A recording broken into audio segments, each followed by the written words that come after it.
Hey guys, welcome back to the channel. This is story about what if Naruto is Rise or Phenex. Before I start, please do support for more amazing content, and do consider to subscribe my channel and share my video to your friends and check out the description as well. Let's start the video. Kushina. Are you okay? A concerned feminine voice resonated in the collisionous room where a pale red-haired woman was lying half dead on a disassembled bed. The owner of the voice was a beautiful woman who, despite being many centuries old, still looked to be in her early to mid-20s with her blonde hair held up in an ornate fashion. "I'm fine, Layla." Kushina, the woman who was lying on the bed, murmured in a shaky tone, indicating the lack of power in her fragile body. At the words of her beloved friend, the female now known as Layla started shaking lightly while a look of utter grief claimed her beautiful face. "No, you are not.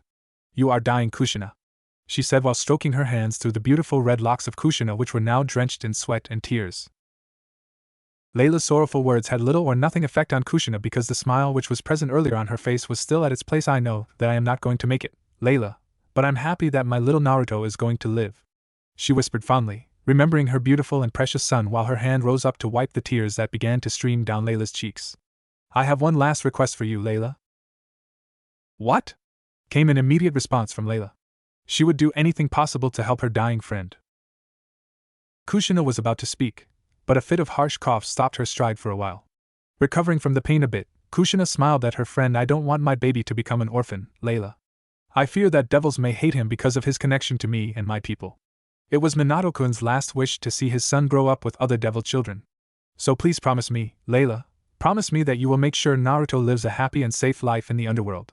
Think of it as my last wish," Kushina whispered and started weeping softly at the conclusion of her speech. Even in the last moments of her life, Naruto's safety was all she could think about. Layla remained quiet for a while as she digested the words of Kushina in her mind. The words of her friend have brought many questions like, will she be able to keep Naruto safe? Or will she be able to give him the love of a mother? Ruminating for a bit more, Layla nodded her head with a look of pure determination in her eyes. "I promise you, Kushina, no one in the underworld will ever know about Naruto's connection to you. His lineage will always remain a secret in the underworld. The only thing that every devil will know is that he's the son of great Minato Phenex," Layla said as she grabbed Kushina's hand lightly. Feeling a bit relieved by her friend's words, Kushina smiled brightly at Layla and abruptly engulfed her in a weak hug. "Thank you, Layla. Thank you so much." With those final words, Kushina gently closed her eyes. Unknown place. "I still can't believe that you allowed this to happen, sister." A deep, manly voice reverberated throughout the silent void of nothingness. The said void was an unending loop with strange purple ring patterns embroidered around it randomly, giving the already dark void a rather more menacing atmosphere. "Isn't he going to become too much powerful because of this?" The voice of the man again echoed in the void, but unlike the last time, this time the man's voice carried a tinge of interest in it. To answer the query of the man, a soft feminine laugh disrupted the silence of the void again, making the strange purple ring patterns around ripple with every laugh. "This child interests me, brother. The story behind his origin interests me. His father, his mother, and everything that is related to him interests me. I think he's the salvation that this tainted world currently needs." The unknown female intoned gently as her cold black eyes blazed menacingly in the darkness of the void.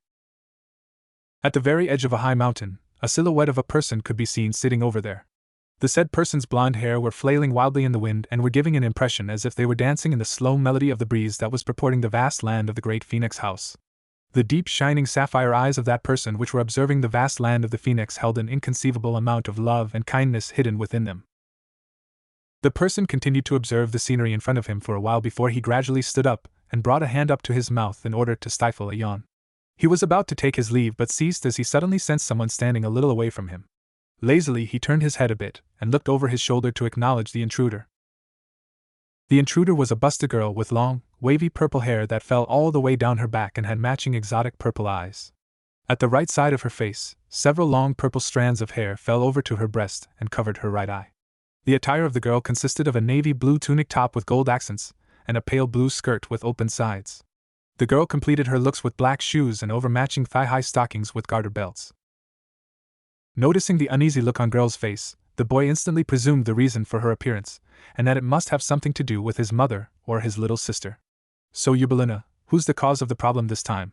My dear mother or my dear sister Ravel?" the boy questioned the girl in a tone teemed in annoyance. His mother and little sister can be a real mess sometimes, but that's one of the main reasons why he loves her mother and sister dearly. The girl now known as Yubelina, who was standing a few beats away from the boy, couldn't help herself and sweat dropped at her master's antics. Master Naruto, it is Lady Layla this time, and knowing the seriousness of the situation, Lord Phenex has asked me to bring you to his office. She answered in an even tone, trying very hard to stop herself from laughing at the face her young master was making. As soon as Yubelina finished her speech, an incoherent groan escaped Naruto's mouth while some sweet inappropriate words accompanied the groan soon after. Oh, then what are you waiting for? Lead me to the old man's office, dear Yubelina, he mumbled in a defeated tone. A tinge of red dusted Yubelina's fluffy cheeks at the use of the word dear by Naruto. No matter how many times she hears that word from Naruto's mouth, but it always manages to flutter her heart in an inexpressible way. Why, yes, Master Naruto, she sputtered and quickly looked away from her master in order to hide her embarrassment and the rising blush that seems to burn her cheeks down. Noticing the uneasiness in Yubelina's voice, Naruto abruptly turned his head to her and noticed the visible redness of her face. Bringing his face close to Yubelina's, Naruto looked at her and worried. Do you have a fever, Yubelina? Your face is looking a little red, Naruto asked, concern evident in his voice. But unfortunately, this only made the situation worse for Yubelina, as the blush on her face intensified thousandfold. Noticing the sudden increase of redness, Naruto quickly placed the back of his right hand on Yubelina's forehead in order to check her temperature. Well, you are very hot, Yubelina, Naruto said in concern, completely oblivious to the meaning that his words carried. The small gesture of her master had a drastic effect on Yubelina. Her breasts hitched, and her knees became weak. The hand that was resting on her forehead was radiating so much warmth that Yubelina for a moment thought about engulfing Naruto in a hug in order to get more of this warm feeling. Not able to handle it anymore, Yubelina did what anyone else in her place would have done. She screamed, "Stop, Master Naruto!" Scared by the outburst of his brother's queen, Naruto quickly pulled his hand back and blinked at the famous bomb queen of the underworld. "Stop what?" he asked with so much innocence and cuteness that even the ever-stoic bomb queen, Yubelina, couldn't help but gush at his cute face for a minute. Collecting her bearings quickly, Yubelina leaped a little away from the young Phenex. "Nothing, Master Naruto.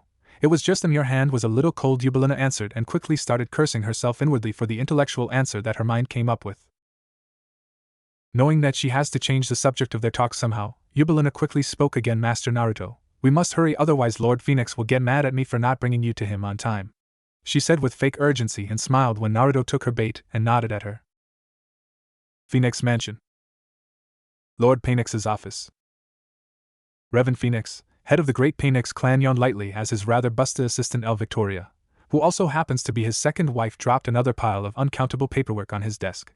He was about to complain about the work but refrained himself from doing so as soon as he noticed the withering gaze that his wife was handing him. Revan knew this gaze of his wife very well. This was a gaze that promised unimaginable amount of pain and, most importantly, 1 week without sex. "Revan dear, I hope you are liking it here," Victoria chirped while swaying her plump hips slightly in a hypnotizing manner, well, at least according to Revan. Gulping loudly, Revan started shifting uncomfortably in his chair in order to hide his rising sword of manhood. "Absolutely, Victoria darling," he blurted out with a nervous smile on his face. Victoria frowned at her husband's uncomfortable expression and decided to inquire about it. "Are you all right, darling?" she asked in worry. "Yes, I'm," Revan shouted with a boisterous laugh. Victoria sighed at her husband's antics and stared at him for a few more moments before turning around to the entrance door of the office. "Well, if you have any problem, then don't hesitate to call me, okay?" "Okay," Revan muttered and sighed in relief when she finally left the room. "She's too hot for her own good." Snapping out of his perverted thoughts, Revan groaned as his eyes finally took the notice of the unending pile of paperwork that was lying on his desk. Sighing to himself, Revan was about to indulge in the paperwork again, but stopped as he sensed his son's energy near the office. A bright smile engulfed his narrow face when he finally saw his son, her brother's son to be precise, enter his office. "Naruto, my boy," Revan shouted jovially, while his eyes relished in the art that was Yubelina's hourglass body for a second. Naruto's eyes twitched as he noticed his father's predatory gaze that was lingering on an uncomfortable Yubelina. "Stop looking at her like that. And don't waste my time, old man. Tell me, where is mother currently?" Naruto said in an incoherent manner. Hearing his son's rather harsh remark, Revan slumped in his chair and muttered something about disrespectful handsome brats under his breath. "Layla is waiting for you at the mansion. She has something important to inform you," he murmured nervously and tried as hard as he can to avoid Naruto's piercing gaze. Naruto's suspicious gaze stayed on his father for a second before an uneasy smile crept out of nowhere on his face. "Mom isn't going to kill me, right?" he asked in genuine fear, while Yubelina, who was listening to the whole conversation from the sidelines, slumped at Naruto's question. Even after being so different from each other, there was one thing that both the father and the son seemed to share, and that thing was the fear of Lady Layla. Don't know, but if you keep on making her wait like this, then I'm 100% sure that she will kill you. Revan mumbled while his words came out in so easygoing manner that even Naruto couldn't help but sweat drop. I should take my leave then. With that said, Naruto glanced at Yubaluna and vanished in a yellow flash. Upon seeing the perfectly arranged dishes on the small dining table, the newly dusted kitchen appliances, the sparkling floor and the smell of something cooking, Naruto Phenex shuddered. Today wasn't off for the maids, then who the hell did all of this? Remembering the smell of cooking, Naruto rushed to the kitchen and saw his ever-beautiful mother, Layla Phenex, dressed in a black and golden apron with a phoenix symbol ensemble on it. Layla's smooth hair was tied in a high ponytail with short bangs and chin-length strands framing her face, rendering her an aura of a perfect Yamato Nadeshiko. Upon noticing her Naruto's presence, Layla turned off the stove and walked over to him with a noticeable bounce in her stride. So you are finally here, my little Naruto darling, she said and glared at him with her electric blue eyes, which were enough for Naruto to make him take some steps back in fright. I'm preparing lunch. So sit down and wait for me there, young man. Okay? She asked sharply and bonked him on the head with the blunt side of the kitchen knife. Mother! Naruto shouted in acknowledgement, and paid his mother a quick nod of approval with a mock salute. His mother sometimes can be too scary for her own good. So old man said that you wanted to talk with me about something very important. Naruto murmured, still not sure whether he will like the information or not. Seeing that it was his mother who was telling him the news, Naruto was sure it will be a shocking one at least. Layla snorted slightly at him. Nothing that much important. Revan can be a fool sometimes, you know. Layla said blankly, but Naruto was easily able to sense the irritation beneath the statement of his mother. After all, you are none better than him. Layla finished her statement with a teasing smirk. Naruto chocked harshly as he instantly recognized the current tone of his mother. Is she mocking me? Feeling a little insulted, Naruto was about to retort but halted in his actions as the sweet aroma of the dish that his mother was preparing reached his nostrils. Ramen. The mouth-watering smell of the food caused his mouth to overflow with drool, and his stomach to growl loud in hunger. Rubbing his stomach sheepishly and not uttering a single word, he quickly sat on a hot seat beside the table. Layla was true to her word. In just mere minutes, plates of delicious foods were set right in front of Naruto. Staring at the different plates of food, Naruto's stomach growled even louder. Delicious soba ramen severed in an equally delicious broth, miso soup, they were all his favorite foods. Start eating, Naruto. I have made all of this only for you. Layla chirped at him as he picked up the chopsticks, ready to take his first bite. The moment he slurped down the broth-covered soba noodles, a warm feeling surged through his whole body. Layla, who was sitting opposite him, smiled ever so slightly at her son and leaned forward, propping her arms along the glass table and looking at her son expectantly. The glint in her eyes prompted warning bells to sound in Naruto's mind. As he munched on more ramen, gears in his mind began working faster. Shit. Whenever his mother has such a glint in her eyes, it signified only one thing, and that is, she is up to something really bad. She has cooked all his favorite dishes, all at one sitting. This was strange, very strange, because usually, maids are the one who cooks up the food for him, as Phenex household isn't that fond of Japanese food. Snapping out from his thoughts, Naruto smiled nervously at his mother.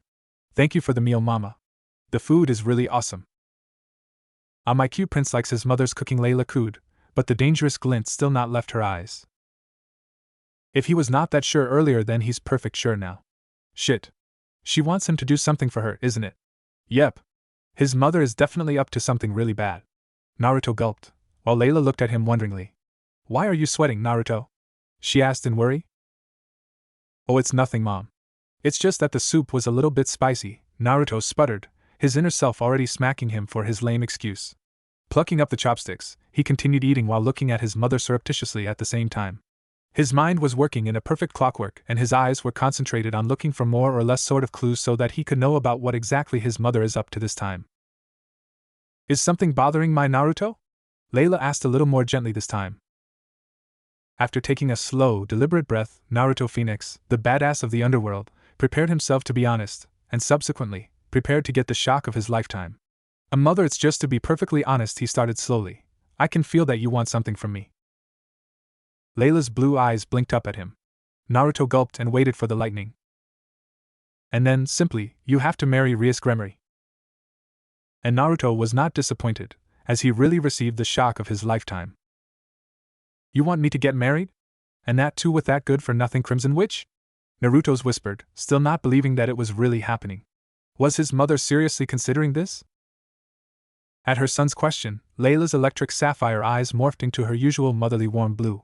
Taking a deep breath, she pressed her lips together and nodded slowly at her son. Yes, she murmured. Hearing his mother's words, Naruto nearly fell out of his chair. But Gremories are idiot, mother, he whined frantically while giving Layla his best innocent look at the same time in order to convince her. Layla sighed at her son's antics, but she can't blame Naruto for this. After all, her son, for an unknown reason, had always hated Gremories from the very start. Smiling slightly, she again looked at her son and spoke. I know, Naruto, but this decision has been finalized by the elders of the Devil Council, and we cannot do anything about it, except following this stupid decision. At the conclusion of her sentence, Layla's eyes glistened a bit.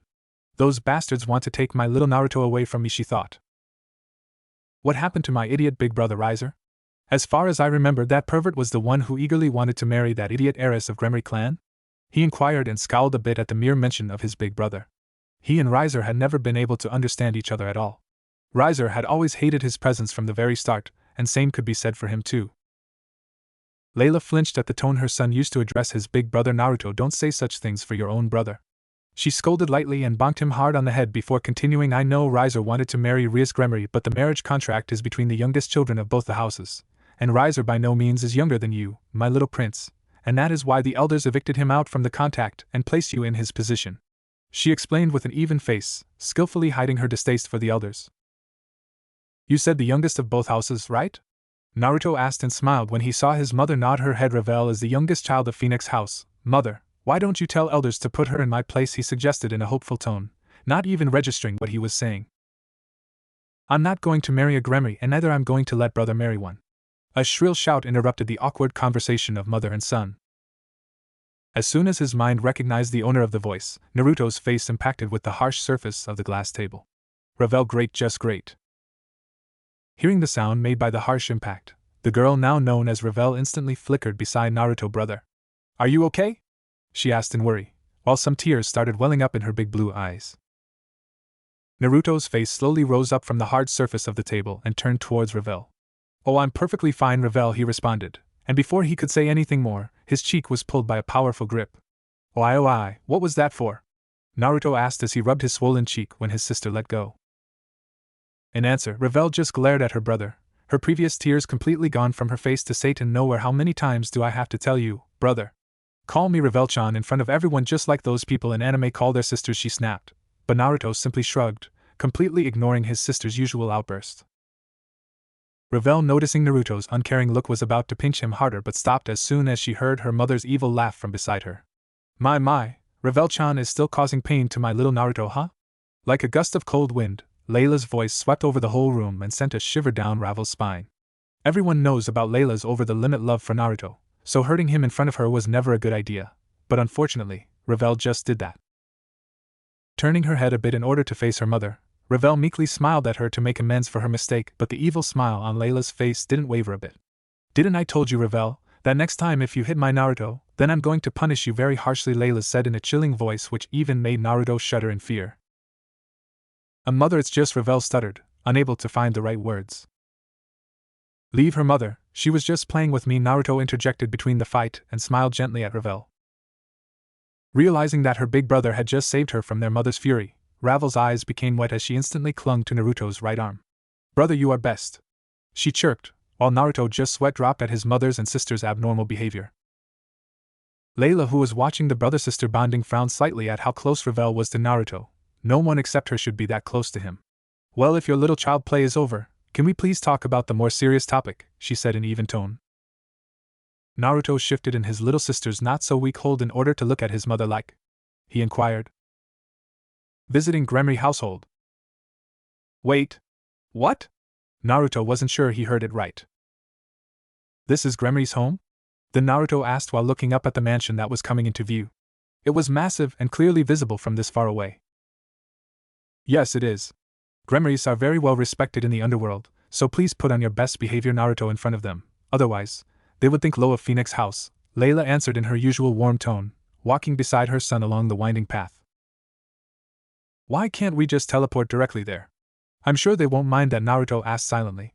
While he did enjoy taking the long routes, he was here to talk about some useless marriage contract, so he shouldn't be loitering around and wasting his precious time. The rest of the Phenex family who was walking behind them groaned at his question, while Layla just smiled at her ever-curious son. My little prince, we can't just teleport directly into people's home like that. They would assume you were a trespasser and probably attack you on sight, and also there's something called the first impression, Layla explained as their pace became slower. Leave him, mother, he's just an idiot and would never learn anything about nobility. Riser, the pinnacle of Phenex clan, said in an arrogant tone, earning a glare from Ravel, Layla, and even his own Queen Eubeluna. Riser Layla's cold tone was enough to make the pinnacle of Phenex silent. Pleased by the desired effect, Layla then quickly went near to Naruto and smiled warmly at him. Sorry Naruto, you know your brother can be an idiot sometimes, she said, looking a bit guilty at her older son's behavior. Don't apologize for him, Mom. I never take him seriously anyway, Naruto said in a careless manner. After all, who has the time to listen to that pervert? The rest of the trip went in a serene manner as no one dared to interrupt the mother-son duo. 5 minutes later, the Phenex family arrived at the front of the giant castle where they had an entourage to greet them. They were greatly greeted by the guards, maids, and butlers of the Gremry family where they were then led into the mansion. Entering the castle's main entrance, Naruto groaned as he saw several family members which he guessed was the Gremry family. The first red-haired devil was a middle-aged-looking man with crimson hair and a goatee. He wore a stylish white tuxedo with black shoes. Next to him was a beautiful young woman in her late teens with shoulder-length brown hair. She wore a cream-colored dress that reached just above her ankles. Standing a bit away from the two was another man who was quite handsome and had the appearance of a 20-year-old who also had crimson hair. By his side stood another beautiful woman. She also appeared to be in her 20s with long silky brown hair and matching eyes. Her hair flowed all the way down to her back in a ponytail. She wore a red-colored dress that reached all the way down to her ankles. The next person was the one who shocked Naruto the most. She was an unreal beauty who appeared to be in her early 20s with silver hair and matching mesmerizing silver eyes. Her hair flowed all the way down to her back with long braid on each side with small blue bows at the ends. She wore a strange maid outfit and completed her look with red-colored lipstick on luscious lips. But one person that caught Naruto's attention the most was the one that looked to be around the same age as him. A young girl with crimson locks, like the men, that reached her shoulder blades and is wearing a cream-colored dress like the brunette woman. The girl looked very familiar to him, but no matter how much hard he tried, he couldn't identify her. Slowly, the clockwork inside his mind began working in sync, and when the girl abruptly turned her gaze onto him, it finally dawned on him. Greetings, my friends of the Phenex family. I hope you had a safe trip here? The crimson hair man greeted them. Greetings to you, Lord Gremry and Lady Gremry. Revan replied with a smile. The trip was pleasant. He added, but before their small meeting could go any further, 2 shrill shouts boomed throughout the large room. Tomato bitch! Idiot bastard! Startled, everyone looked at the direction of the shouts and found Naruto and Ria standing very close while their fingers were accusingly pointing at each other, and they had a vicious glare etched on their faces. How you became so unflat-chested? Naruto, who was too much in shock by the unexpected developments, sputtered the nonsense question and quickly looked down to hide his slightly red face. Rias, in answer, intensified her glare on the boy. I was beautiful and developed from the start, idiot. But what about you? How you became so unugly? She asked, hiding her own small blush. Hearing Ria's question, Naruto perked up and looked at her questioningly. Why, what do you mean by unugly? I was beautiful from the very start, Gremry. I got my looks from my daddy, he retorted smugly, while everyone else present sweat dropped at the mention of Minato. The two continued glaring at each other for a while before they both looked away and huffed. Tomato bitch. Idiot bastard. Lady Phenex, who watched the whole exchange between the two teens, was now seething uncontrollably. How dare this red big-tit cow call her little Naruto an idiot bastard? Her Naruto was no doubt a little bit unique in his childhood, but by no means he was an idiot child. He was just a little bit more curious and shy than other children. She was about to unleash her fury on the little Gremry but ceased as a hand stopped her from doing so. Looking to her side, she found Revan standing there with a frown on his face, equally upset as she was. Controlling her anger, she nodded at him. Ravel was on the same boat as her mother. She was barely restraining herself from lashing out at the red-haired devil. How dare she call my brother an idiot bastard? My brother is the most handsome and smart boy of the underworld, she thought furiously, and visibly blushed at her own lewd imagination. The awkward silence of the room was again disrupted by a rather loud shout. Oh, how dare you call my little sister a tomato bitch? She's the most beautiful girl in the whole underworld. The voice belonged to none other than the Lucifer of the underworld, Cerzurx, who was now glaring at the Phenex child. Rias most beautiful? Well, you are definitely a Gremry then. Naruto was about to speak more, but a whisper from Yubelina stopped him. Naruto-sama, he's the Lucifer, so don't even try to debate with him, and please apologize to the Gremry family. Naruto turned towards Yubelina and looked at her in shock. He was going to argue with her, but her beautiful small smile was enough to make him obey her wish. Fine, he grumbled while Yubelina's smile only got more beautiful. On the other side of the room, Riser, who was watching the conversation between his queen and his brother, frowned at how close his queen was to his younger brother, but decided to remain quiet due to the fear of his mother. Striding slowly towards the silver-haired beauty, Naruto bowed to her in order to show her the respect. I'm sorry for my words and the disrespect that I showed to your daughter, Lady Gremry, he apologized, and with that, the whole room went silent. Suddenly a soft laugh reached everyone's ears, and Naruto quickly looked at the direction of the laugh and found that it was the brown-haired woman who was laughing lightly at him. Era, he's an interesting kid, Layla, the woman said amusingly. Layla didn't respond to the comment of the woman, as she was busy looking at her son with a deadpan expression on her face. Naruto, she said in order to get his attention.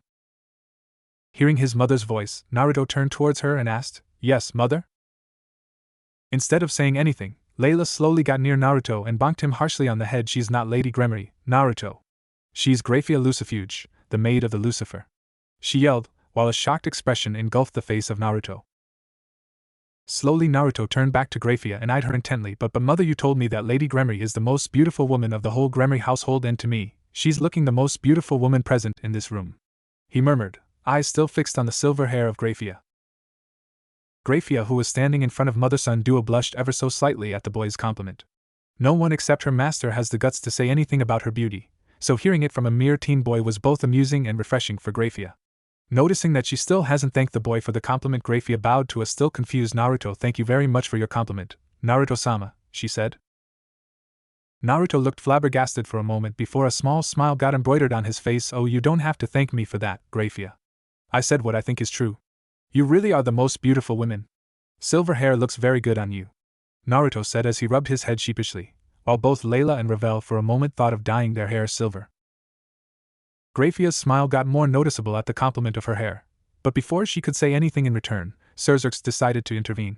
Naruto, if your little flirting is over, can we please start talking about the marriage contract between you and my sister, he said, and instantly shuddered when he noticed the glare that Graphia was handing him. Naruto was about to respond, but a familiar shrill shout interjected him before he could even start. No, I don't want to marry this idiot. Even Riser is better than him. Naruto visibly deflated at Ria's implication. Oh, I don't compare me to this pervert. I'm far better than him, Naruto retorted with a pout while pointing an accusing finger at Riser, who was seething inwardly at being called a pervert in front of everyone. Both of you shut up! Sala Gremry, the wife of the Lucifer, shouted, startling everyone present, even the ever-stoic Graphia. Sala's fury-laced gaze abruptly turned towards Rias, who quickly took a step back in fear. You worthless princess, you are going to marry him, okay? Knowing very well with whom she was talking, Rias nodded her head frantically. Sala's burning eyes then peered over to Naruto, who was sweating mildly under the glare of the brown-haired woman. And you are going to join the Konoha Academy in order to strengthen the bond between you and Rias. Okay? But I don't want. Naruto tried to object, but an intensified withering glare from Sala was enough to shut him up. Okay? Her cold voice filled up the room again. Yes, ma'am. Naruto squeaked and turned his towards an equally frightened Rias. I hope we can get together nicely. Rias smiled nervously at Naruto and nodded her head gently. Me too. While all this was happening, Cerzurx cautiously moved a little away from his wife in order to leave the room, but not before giving an apologizing look to the shell-shocked Phenex family. Konoha Academy. The moment he walked through the gates of the school, he was immediately on the receiving end of the stares from his fellow students. As he made his way through the students, he tried to discern the emotions that were going through their minds. The most prominent emotion was curiosity, which was understandable. He was a new student after all, but the next two emotions took him by surprise. There were quite a number of girls that looked love-struck, and he hadn't even socialized with them. It confused him greatly. Let it be known that even after Layla's and Ravel's constant praises, Naruto Phenex was not aware of how handsome he actually appeared to the general female populace. They are really happy to see me, aren't they? Naruto piped while smiling occasionally at the love-struck female students who were squealing at the mere twitch of his face. Ignore them, Rias Gremry, who was walking beside her fiancé, responded with an upright face. Her blazing sharp eyes, which were precisely observing every single female student, were doing little to nothing in hiding the pure sense of repugnance that she was currently feeling for them. Naruto scowled at Ria's moderately harsh tone. Why? They are just acknowledging my presence in the school, he said softly, not wanting others to overhear their conversation. In a flash, Rias turned her head and stared at Naruto like he was some sort of a nincompoop. Can't you see how lecherously they are leering at you? They just want to fuck the daylights out of you right here, right now, Naruto. She snapped, but blushed instantly when she apprehended that her words involuntarily came out really loud. The female students who were sauntering and rustling around the devil duo blushed at their Wani-sama's rather suggestive proclamation, while the male students who were witnessing everything from far away just raged furthermore, seeing the amount of possessiveness that their hot senpai held for the new blonde boy. Overcoming the momentary hysteria caused by his fiancée's proclamation, Naruto smiled clumsily at the female students in order to make amends for the wild and lewd comment of Rias. "Oh, don't shout like an idiot, Rias. You may have disremembered, but humans also have ears like us, you know." Leaning his head towards her, Naruto rustled gently in her ears. All the words and arguments died in Rias' mouth as soon as she felt Naruto's lips nibble her left ear. Off, she whispered, while her heart beat coupled drastically. Huh? Naruto asked, simply oblivious to the fact that his lips were touching Rias' ears. After catching some barely manageable deep pants, Rias opened her mouth and finally squealed with all her might. "I said get away from my face, you idiot." Shocked and exasperated by her outburst, Naruto jolted a little away from a completely red Rias and scowled at her. "Why? Don't screech like that, and how many times do I have to recount it to you, that I'm not an idiot, you tomato witch," he roared. Their fellow scholars, who were absolutely dumbstruck by their argument, subconsciously relocated a little away from the uncanny duo in order to give them some private space, which they certainly needed. While everyone was keeping their distance from the couple, one particular student was not at all pleased with the whole ordeal. "Oi, you blonde rascal! How dare you call Rias-senpai a tomato witch?" A blatant displeasing shout made its way to the devil pair. Naruto lamented tiredly as he turned his head towards the direction of the shout and discovered that the owner of the abhorrent call was a brown-haired boy who was wearing the conventional Ko-Academy outfit. Discerning the glare that was being aimed towards him by the boy, Naruto frowned. "Who are you?" he asked in an unconcerned tone. The boy slumped a bit at the tired tone of Naruto, but didn't stop glowering at him. "I'm the exceptional Issei Hayadu, Rias-senpai's sweetheart, and the one who will take her maidenhood." With a wholly complacent smile, he introduced himself. As soon as Naruto heard Issei's introduction, he floundered on his heels and slumped on the ground harshly. Rias, on the other hand, reddened at the proclamation of her pawn. "Issei, how many times do I have to tell you? Think before you speak something in the presence of others," she scolded the now disheartened boy. After hearing his crush's words, Issei glanced down in shame for a while before a lewd smile slithered back onto his face. "But Bucho, you were the one who told me that we can be lovers after I help you with a personal concern of yours," he sang, while Rias' blush only enhanced by each passing second. Naruto, who was now back onto his feet, decided to meddle between the bickering. "Rias, why didn't you tell your parents that you already have a boyfriend? I mean, if you would have informed them about him, then they may have cancelled the whole engagement thing," he inquired, a twinge of distress easily discernible in his tone. As soon as Naruto's voice entered her ears, Rias froze. Her beautiful orbs slowly veered towards him, while an embarrassed smile covered her prior red face. "Naruto, can we talk about it after school time? The lessons are about to begin," she muttered, and timidly guided his attention to the clock that punctually dinged at the exact second to imply the start of the classes. Naruto remained soundless for a minute before agreeing with her suggestion. He also didn't want to miss his first day of a normal school. Issei, marking the awkwardness in the environment, glanced at his leader. "Bucho, can I also join you after the school?" he asked with a small smile. At her pawn's question, Rias couldn't help but smiled lightly. "Of course, Issei-kun." Issei nodded and shortly paced towards his own class. Akino Himejima was sitting unconcernedly in her typical class today with her best friend Rias Gremory. Being in the same year of the school, the two devils mostly shared the same classes, and today was no different. "Okay class, please open page 45 of your books." A vibrant and musical voice of their teacher reverberated in the class. Their teacher was a voluptuous woman in her early 30s who adorned lavender hair and resembling mesmerizing violet eyes. Her name was Kyoki Masami. Akino without any doubt was paying attention to her teacher's lessons, but a tiny part of her devious mind was contemplating about a piece of delightful news that her best friend Rias had reported to her yesterday. Snickering mischievously to herself, Akino entertained herself back in the class again. Just beside Akino, her best friend Rias, who was watching her intently, shivered at Akino's laugh. Caring about her own safety, Rias scooted a little away from her best friend. "Now, we continue on to." A light tapping of the door interjected the course of the class. Soon Kyoki excused herself to answer the call. "Yes?" she asked as she opened the door slightly to see the intruder. Akino perked up, excited at the sound of a knock while Rias just groaned inwardly at her queen's weird behavior.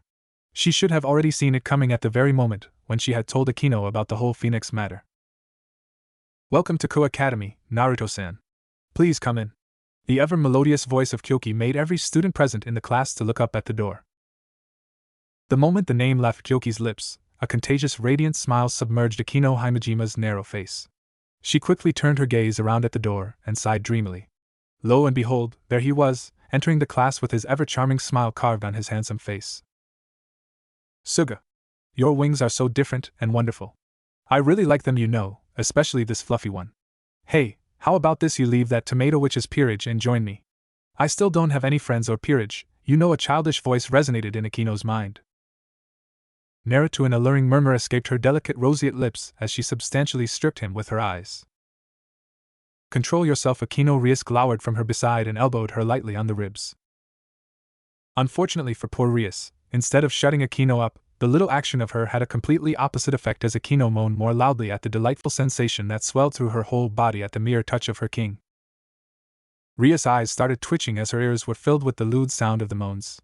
She was about to reprimand her queen more, but the sound of uncountable buzzes from the other side of the class obstructed her from doing so. "Oh, he's a hottie," a blue-haired girl said in a voice laced with uncontrollable lust. "Hey, isn't that the guy who was walking alongside Rias-chan this morning?" An average-looking boy shouted in hatred. "Yeah, that's him." Another boy shouted incoherently and began cursing Naruto under his breath. "I hope he's single." A stifling whisper from a girl nearby made the two-boy descent in defeat. Promptly, many oppressive and seductive whispers from girls and uncountable curses from boys overwhelmed the silence of the whole classroom. Realizing that the students aren't going to settle any soon, Kyoki coughed firmly to get their complete attention. "Class, I'd like all of you to meet your new fellow classmate, Naruto Phenex." She motioned Naruto to stand in front of the class. "Naruto-san, please introduce yourself to the class and tell us about your likes and dislikes so that we can treat you accordingly." Still standing at the entrance of the room, Naruto groaned to himself, "Great, now I have to introduce myself to these loud fools. Let it be known that Naruto Phenex loves peace and quietude dearly, and if someone attempts to disrupt it, then that person is straight allotted to his #make them suffer list." Turning over to the class, Naruto bowed slightly and smiled at the students in order to secure a great impression. "Hello and very good morning to all of you. My name is Naruto Phenex, and I'm a transfer student from Europe." He stopped for a while to see the reaction of the students, and took a deep breath before continuing further. "I like ramen, games, and my family, especially my Ka-san. I also like sword combat and reading ancient books. My dislikes consist of power-hungry people, perverts, and a certain arrogant girl with red hair." He concluded his speech in his gifted velvet tone. All the girls present, except a certain redhead who was now practically fuming on inside, let out dreamy sighs at his introduction, which in turn made Naruto shiver lightly. Kyoki smiled radiantly at her new student and started clapping with the rest of the class following her soon after. Never being on the receiving side of so much attention, Naruto glowed slightly. "That was a great introduction, Naruto-san. Now I hope you understand that you'll have a lot of catching up to do." Knowing very well what his teacher was implicating, Naruto nodded. "Yes, I do, Kyoki-sensei." Kyoki nodded before speaking again. "Okay, and remember, Naruto, if you ever have any kind of problem, please feel free to ask anyone for help," Kyoki said before looking at the rest of the class. "Right. Hi." All the girls chirped loudly in unison, while the boys just nodded their head tiredly. Kyoki smiled at the reaction of the class and turned back to her new student. "Okay, Naruto, now please make yourself comfortable beside Akino-san," she stated, completely missing the mischievous shimmer in the eyes of the said student. At the mention of the student's name, an expression of pure surprise immersed Naruto's face. Snapping out from his surprise, he gave a terse nod to his teacher and advanced his way to the only available seat in the room, right beside a beaming Akino Himejima. Akino's breath coupled, her heartbeat fastened, and her beautiful face drowned in the mesmerizing shade of a red rose. She kept her violet eyes riveted on the board of the class, not wanting to look straight into those deep sapphire orbs of Naruto as he strode towards her. Naruto, oblivious to her inner turmoil, paused his stride and composedly rested beside her. Akino glowed even more fiercely at the closeness between them, and thanks to her devil senses, she managed to catch a whiff of his scent. He emanated of something warm like a calm bonfire, and of something bone-chilling like an ice storm. The unique brood fragrance sent a shiver down Akino's spine, and it was all thanks to her devil will that she restrained herself from moaning out loud in ecstasy. Deliberately turning her head towards Naruto, she greeted him brightly. "Hello, Naruto-kun," she addressed in a beguiling tone, scarcely restraining herself from hugging the boy tightly. Naruto remained quiet for a while before a small chuckle escaped his lips at the antics of his childhood acquaintance. "Hello, Akino-chan," he greeted, and gently seized her soft hand in between his own and shared a small handshake. Like a raging wildfire, the red glow on Akino's cheeks spread to every noticeable part of her gorgeous face. Realizing that she was losing control over her emotions, Akino immediately looked away from Naruto and started cursing herself inwardly for her being so vulnerable in front of him. Naruto abruptly veered closer to Akino and noticed the redness of her face. Tilting his face even closer to hers, Naruto regarded her with concern. "Are you all right, Akino? Your face is quite red."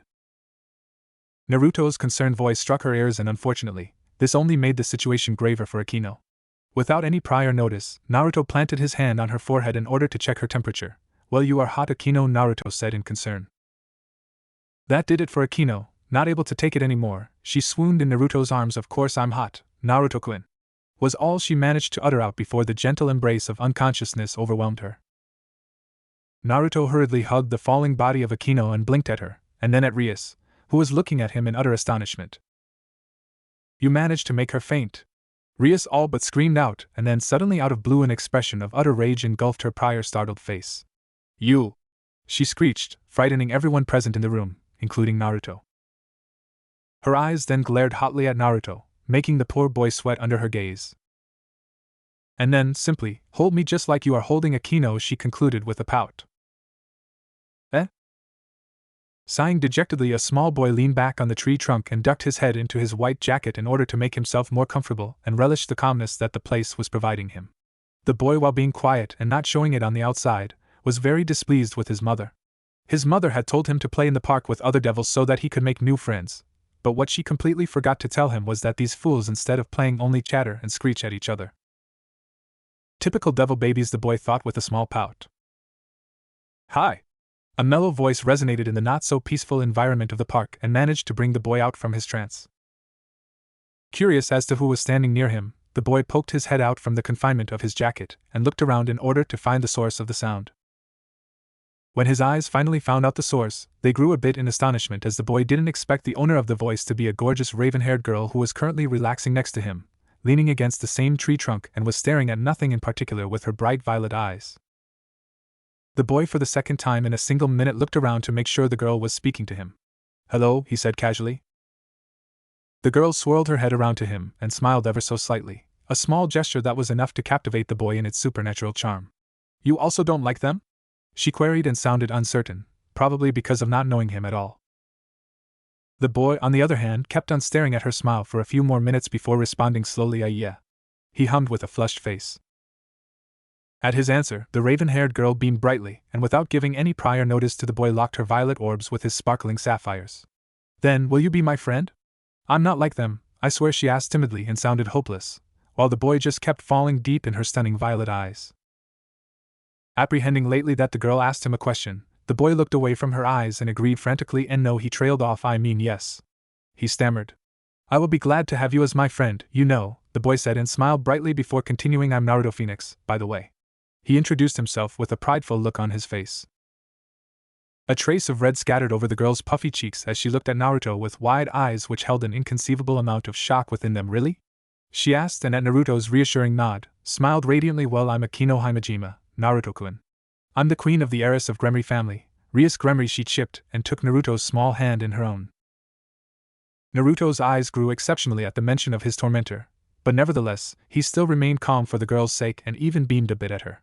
He didn't know why he did that or why he was feeling so happy by seeing just a glimpse of her smile, but whatever the reason was, the only thing that mattered to Naruto at that particular moment was Akino's beautiful smile. "No, Akino, if you don't mind, can I ask you why you don't like them?" he inquired in confusion, pointing his finger at the other devil children who were playing and screaming in the center of the park. At his question, Akino adorned a sad look on her face, and her initial bright violet eyes lost their shine. Naruto, remarking the effect that his silly question had brought with itself, tried to do something in order to lighten up her spirit, but stopped as Akino began speaking. "They make fun of my wings and call me an odious devil," she stated every single word of her with so much sorrow and anger that even Naruto had to fight back a bitter frown that strived to appear on his face. "Why they dislike your wings? My mom had told me once that all devils have identical wings, so what made them hate your wings?" Naruto couldn't help but ask as curiosity got the better of him. He himself has unique wings, but nobody ever made fun of them, well, except his brother, and those lazy grannies of Phenex House? The answer to Naruto's question came in the form of two jet black wings that butted out from Akino's back. As soon as Naruto laid his eyes on the wings, he quickly apprehended what had Akino meant to say earlier. Her wings were far more distinct from any other devil. Her first wing was of devil origin, but her second wing was a bit different. Her second wing, instead of being comparable to a bat wing that the devils adorned, was a dark black feathered wing. Akino was watching Naruto's face intently in order to find any hint of rejection or uneasiness. She was no stranger to rejection, as she had already suffered many in the past, and was now hardly affected by them, but this boy was different. She didn't know why, but she, for an unknown reason, didn't want to get rejected or humiliated by this boy, and instead, she wanted to be accepted so that she could remain close to him. "Please don't make fun of me as others do," Naruto-kun. Noticing that Naruto was coming closer to her, Akino closed her eyes and waited for the inevitable rejection and humiliation. She waited, and then, "Suga, your wings are so different and wonderful. I really love them, you know, especially this fluffy one," Naruto shouted jovially, surprising Akino to her very core. Her surprise didn't last that long, as a pleasant sensation jolted throughout her whole body when Naruto suddenly grasped her fluffy wing gently.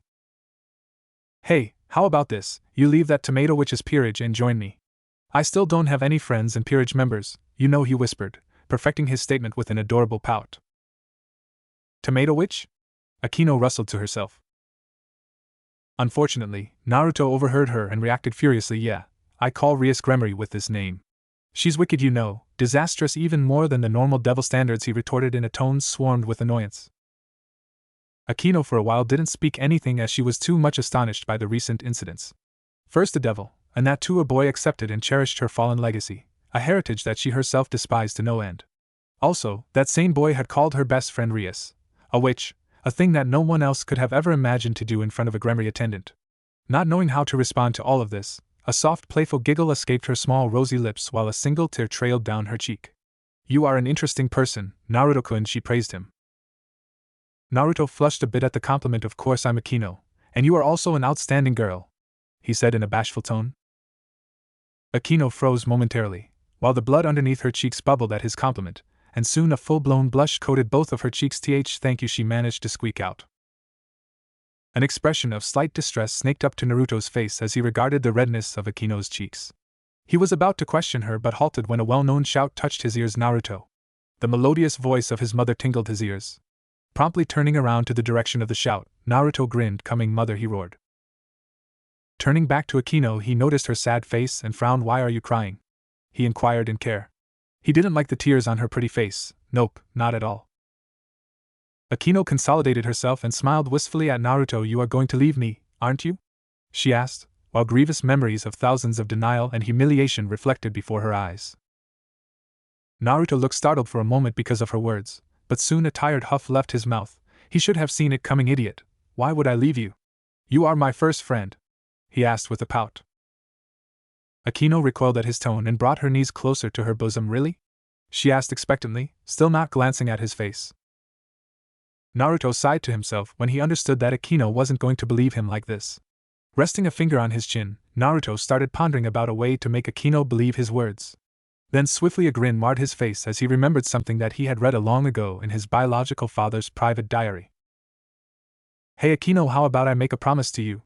he asked, his former grin still cemented on his face.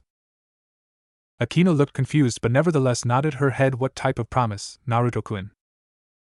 At her question, Naruto's grin only got magnified. "Akino!" A loud shout cut off the connection between Akino and the world of her delightful dreams. Akino cussed as she tried to stand up from the sweet and pleasurable warmth of the couch, but failed miserably due to still being groggy from the short siesta. Sighing to herself, she gently laid back on the couch and beamed as visions of her earlier dream filled her mind. "What Rias?" she questioned tiredly. Rias twitched at her queen's careless behavior. "Oh, it's nothing special, Akino. You just succumbed in front of the whole class and then I have to drag you all the way here to the clubroom on my back," she said plainly, sarcasm tangible in her tone. Akino looked confused as her mind couldn't remember anything at all. Then suddenly embarrassing yet inestimable memories of her being in the arms of Naruto Phenex flashed before her eyes. Her breath froze for a moment as her face blazed with the tingling sensation of lust while she remembered how Naruto had embraced her tightly in front of everyone. "Yufufu era. He surely hugged me very tight, Bucho," she rustled sultrily and giggled mischievously to herself. Already used to her friend's provoking nature, Rias only quirked a delicate eyebrow at her queen's statement. "Oh my dear Akino, he didn't hug you purposely, it was you who fainted in his arms, intentionally sugary as honey." Rias' comment managed to get a rather repugnant reaction from Akino. "Really?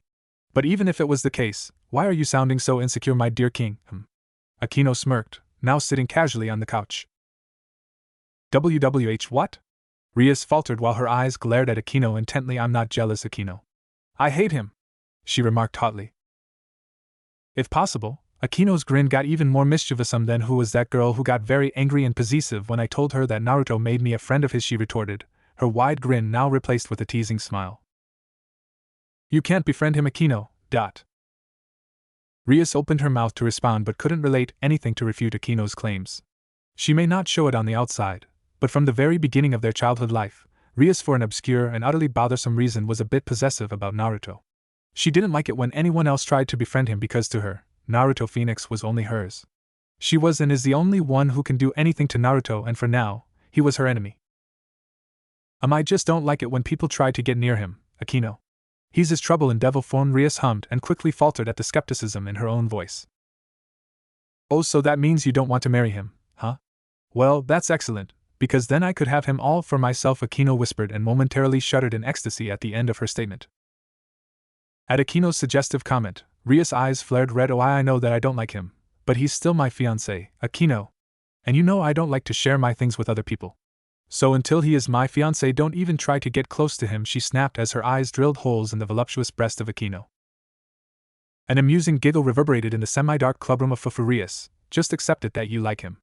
I promise I won't tell anyone, and I'm even ready to share him with you," Akino purred, exaggerating just to get a reaction out of her king. "Share him? Hell no. And I don't like him," came an instantaneous response from a violently blushing Rias. In answer, Akino puffed incoherently "And I love Issei," then she remarked sarcastically. "What? Akino-san, you love me? Wait, Rias-senpai is already my close to becoming my girlfriend, and now you have declared that you love me too. Whoa! My harem has finally started, baby."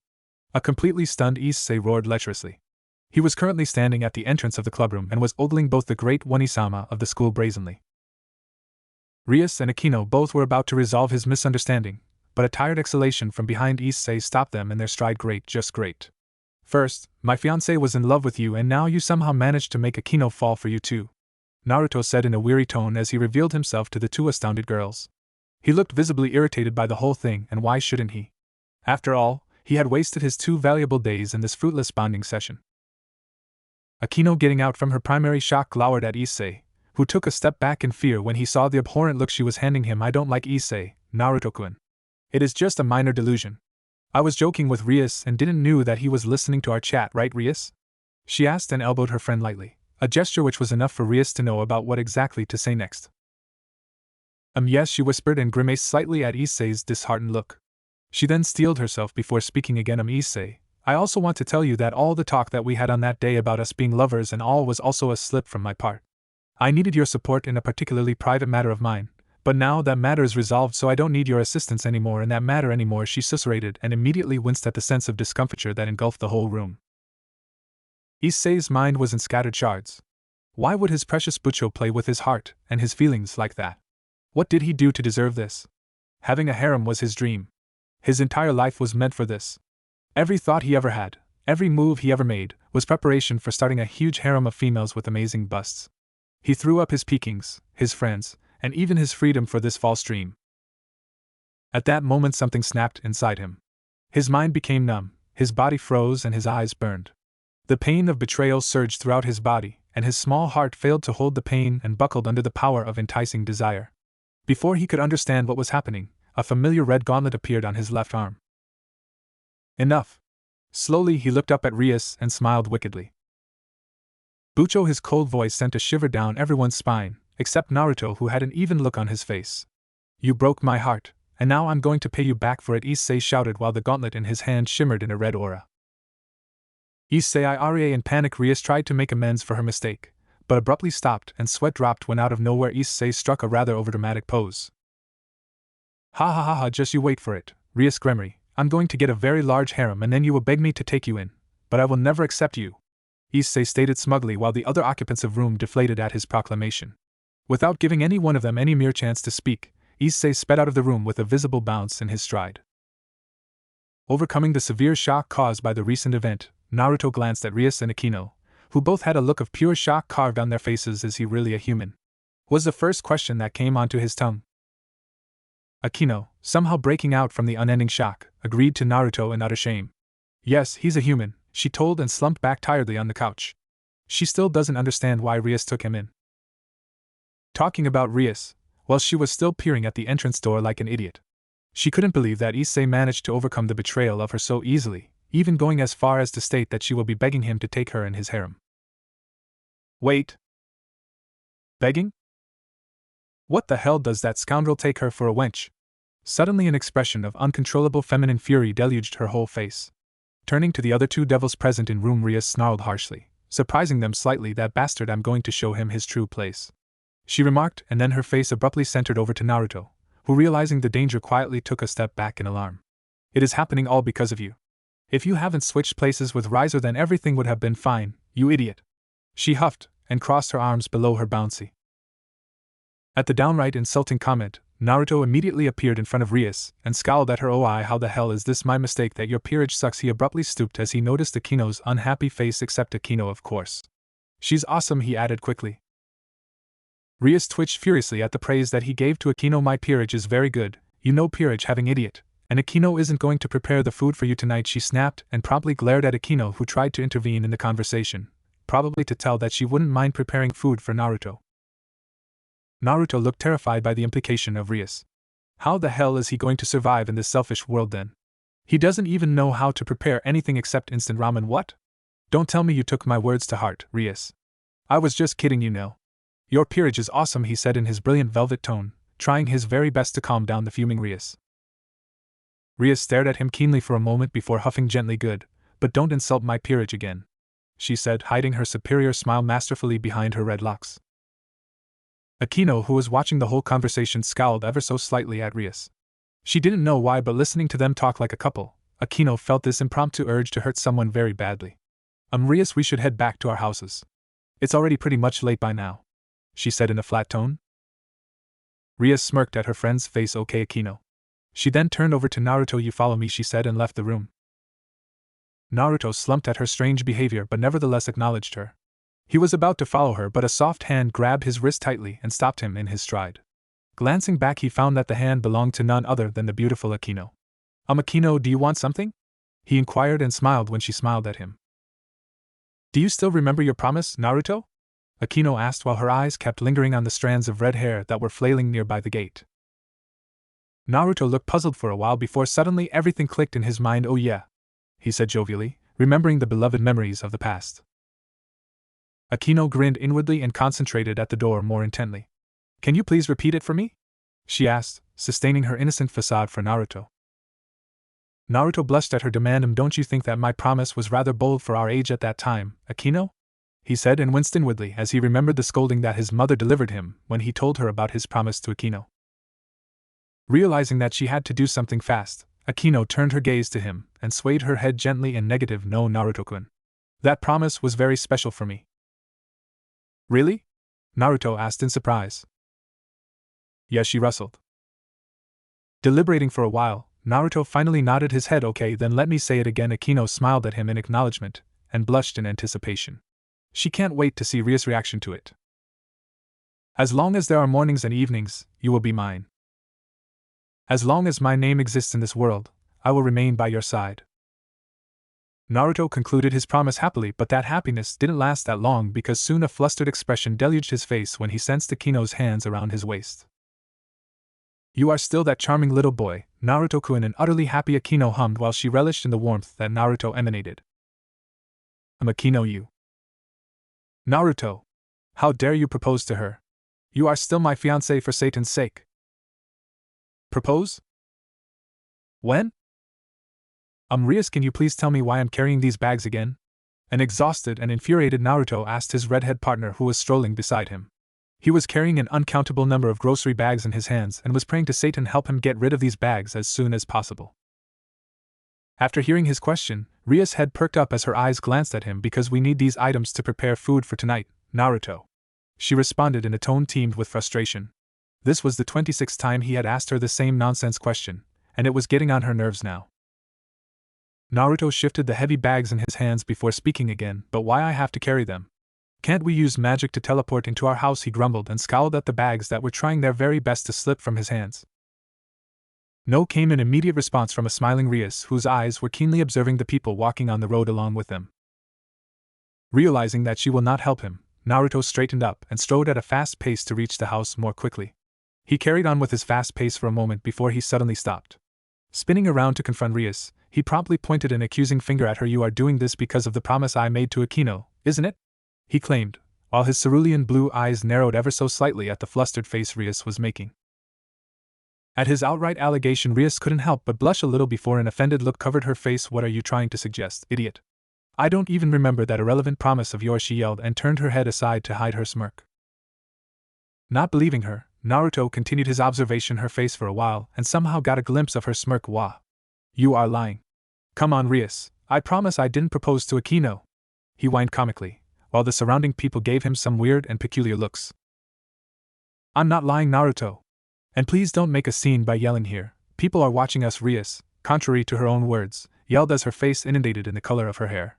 Noticing that he will move nowhere, Rias yanked away the groceries bags from his hand and picked them in her own hand. Not wasting a single more second, she gripped Naruto's hand and pulled him. Naruto slouched in her grip and patiently accompanied her while occasionally adjusting the remaining bags in his right hand so they do not fall on the ground.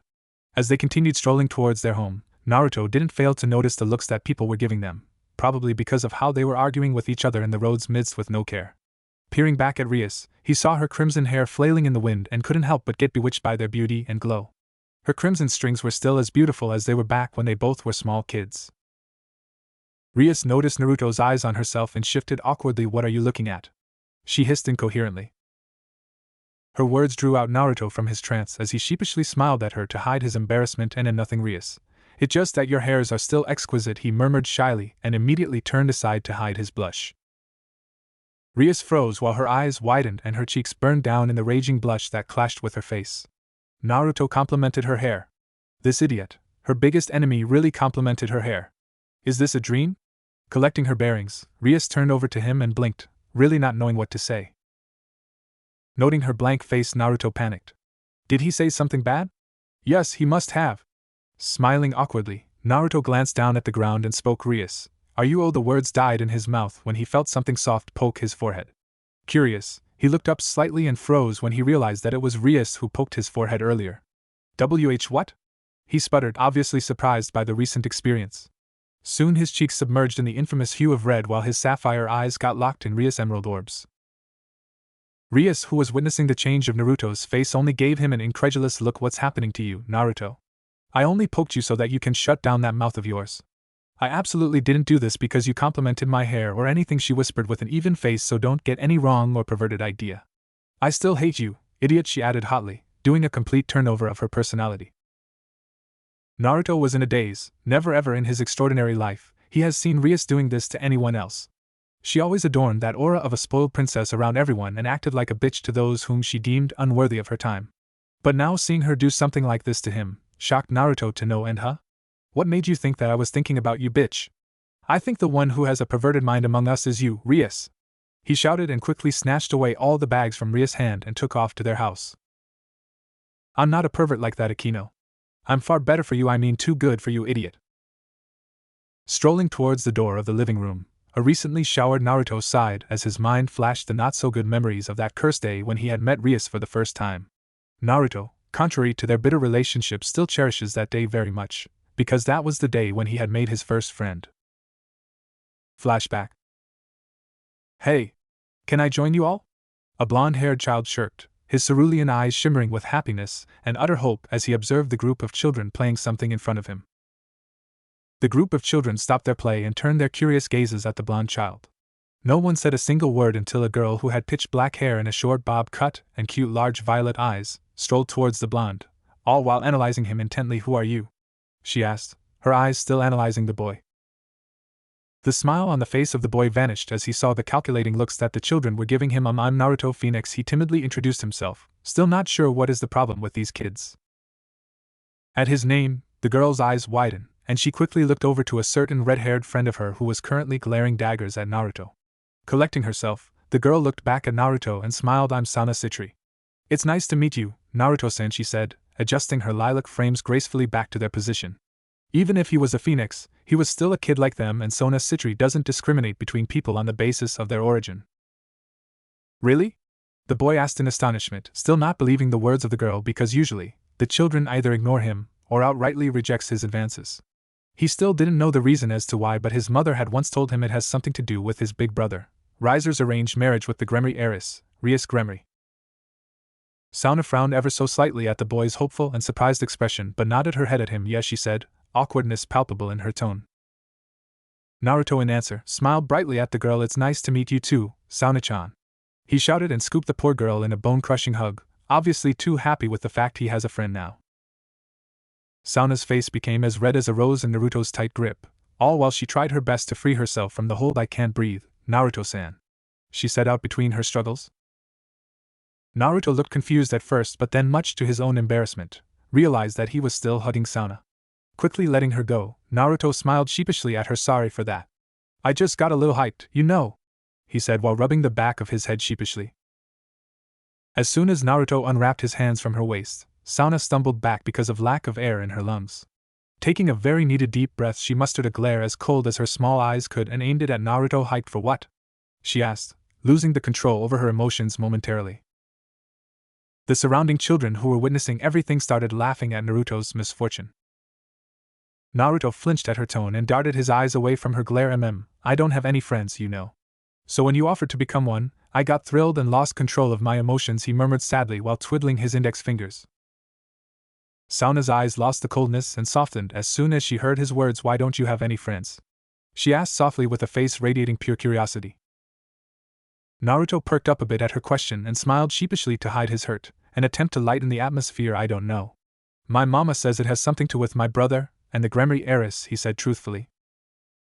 Sauna was about to say something, but a shrill shout stopped her from doing so. I did nothing to you, Phenex. Sauna sighed in annoyance as she quickly recognized the owner of the shout. Not that hard, to be honest, because in the whole underworld only one person hates Phenex that much. Rias, she muttered and turned around to face her friend. Rias, who was seething at the presence of Naruto, turned her gaze towards Sauna and smiled, while Naruto, who was observing the redhead girl, instantly sweat dropped at her peculiar behavior. Sauna! Didn't I told you to stay away from Phenex? Rias huffed and pouted. Sauna shook her head in exasperation at her best friend's nonsensical behavior. Rias, your problem is with Riser Phenex. Don't drag the whole Phenex clan into you shallow and utterly frivolous childlike abhorrence of Riser, she said in a scolding manner. Rias for a while just gaped at Sauna in surprise, before a light growl escaped her mouth. Oh, I will do what I want to do, so don't lecture me, teacher Sauna. And also we are only 9-year-old, Sauna, so stop using these high-quality words. She finished her statement with an adorable pout and a flick of her hairs. Naruto, who was listening to the conversation, nodded his head in positive, completely agreeing with Rias. We are still small children. Sauna's eyes twitched madly at her friend's statement. Whatever, Rias, she trailed off and turned over to Naruto, who straightened up as he noticed her movement. You can play with us, Naruto-san, she stated with a small smile, a gesture enough to reassure Naruto about everything. Naruto turned around to the group of children who were looking at him with distasteful expressions on their faces. Shaking the bad thought, Naruto was about to join them, but a small hand came in his way and halted him in his stride. You are not joining us, Phenex. Naruto looked over to his side and found that the owner of the hand was a black-haired boy who had deep onyx eyes which were currently glaring at him. Naruto frowned at the tone which the boy used to address him. Who are you? Why are you stopping me? He asked, not in the mood to start a fight. The boy's glare intensified at Naruto's bland words. I'm Rias-chan's friend, Seiko Eligos, and I won't allow you to come closer to Rias-chan, he said. Before Naruto could argue with the boy, a small laugh echoed throughout the whole playground. Leave him, Seiko-ken, he's a very weak child. I heard from my mother that he cannot wield famous Phenex fire. A random blue-haired girl who was standing beside Rias shouted gleefully.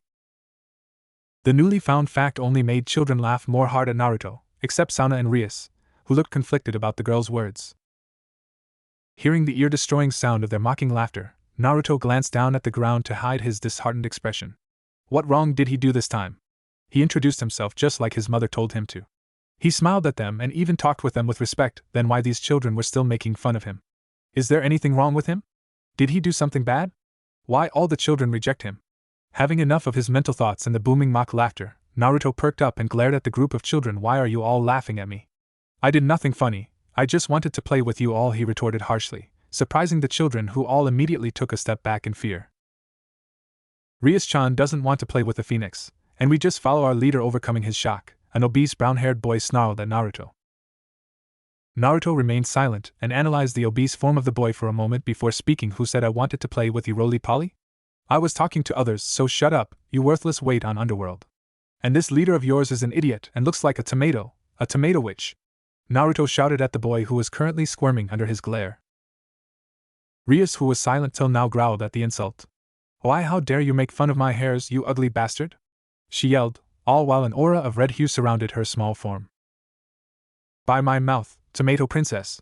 Naruto snarled in response while equally matching and returning the glare that Rias was handing him.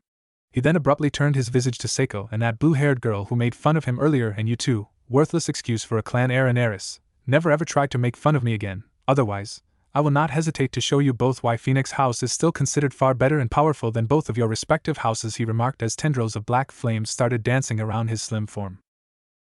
The children who were standing beside the two unfortunate and poor heirs flinched at Naruto's words. They soon moved a little aside to give the crying heirs more space for sulking. Satisfied so of his insults, Naruto smiled. Who thought that Riser's egotistical speeches can be so helpful someday? Relishing in the sad expressions of the two children for a moment, Naruto slowly peered his eyes over to an astonished Sauna. I think I should go now. But don't worry, I will come here again, and then we will play together. Okay, Sauna? He asked in a jovial manner. Too surprised at the sudden change of Naruto's personality, Sauna only nodded her head and hummed in response. Naruto somehow heard her and turned around to take his leave, but not before sheepishly smiling at Rias. I'm sorry, Rias. I didn't mean to insult you or hairs. I just lost the control over my emotions for a minute, he chirped. Rias perked up at his words and scowled. What? Really? She asked cautiously, still not believing the words of a phoenix. As if you still look like a tomato, you tomato witch. Sticking his tongue out, Naruto shouted and quickly left the playground. Ugly bastard. Flashback_end. Snapping out from his thoughts, Naruto smiled as a wave of nostalgia swept over him. He and Rias had always been like this, always fighting each other without any reason at all. But no matter how much he hates her, Naruto couldn't deny the fact she completes him. Like yin and yang, day and night, fire and ice, they are complete opposites of one another but still somehow makes the perfect match. His idiotic and collected persona matches the prideful and outgoing personality of Rias. The crimson-haired girl, unlike the other people who literally worship him, treats him like a normal person and is always there to put a smile on his face with her peculiar comments, while she in return endures his non-stop nonsense babbling. Smiling to himself, he gently grasped the handle of the living room door and was about to open it, but ceased when he saw the door open up by itself. Moving his head up to know the reason for the occurrence, a surprised expression deluged his face when he saw Rias standing on the other side of the door. Pulling away from his surprise, he let his eyes roam from bottom to top of the figure in front of him. Rias was wearing a red kitchen apron that had the word Heim emblazoned on its front. Underneath, she was wearing a pair of denim shorts that stopped just above her rather voluptuous thighs and were barely covering any part of her creamy tanned legs. Finally, Naruto's eyes landed on the beautiful face of Rias that had white stains of what looked like dough, and a healthy flush adorned by her puffy cheeks. And Naruto? Rias asked as she noticed his eyes on her. They were making her feel uneasy. Naruto, on the other hand, didn't answer Rias as he was mentally drooling over how huggable Rias was looking currently. What are you looking at? She asked again, her face still supporting that cute blush and stains. Snapping out from his dreamland, Naruto noticed the uneasy look on Rias' face and instantly presumed what was going in her mind at that moment. And nothing, Rias. It's just that you are looking very gorgeous. He sputtered in hurry. Huh? Rias blinked twice. What did Naruto mean by gorgeous? The already palpable blush on her face intensified by thousandfolds at his words. Naruto. Think before saying something like this, you pervert. She shouted and bonked him with the blunt side of the kitchen knife she was holding. Rubbing his head slightly in order to ease the throbbing pain, Naruto glanced at Rias and sighed. I was joking, Rias. What I wanted to say was that you are looking nice in this outfit. You will make a good wife. He murmured out and quickly covered his mouth as soon as his mind apprehended just what he had said. Dear Satan! Please save me! Wife? Rias said softly. Good wife? She hummed again. Good wife. And then everything finally clicked in her mind. Like a predator searching for its prey, her eyes peered over to a frightened Naruto while a wicked smile marred her flushed face. So, I will make a good wife, huh, Naruto-kun? Like small ice needles, her words tingled Naruto's back and sent a chilling shiver down his spine. Flailing his hands frantically in the air, Naruto shouted, "W8 Rias." I didn't mean that. His wailing was cut short in the middle as a pair of luscious lips contacted his own and shut him up. Caught off guard, Naruto was too surprised to even push her away. Rias pulled away almost immediately, fidgeting with her apron, head bowed, cheeks flaming, and still not looking at the dumbfounded Naruto. Finally able to find his voice, Naruto cried out, "WH, what did you do that for?" Because you proposed Akino with that stupid promise of yours. You are still my fiancé, Naruto, and that means you are only mine. I may not like you, but still, I hate when someone tries to take away my possessions from me.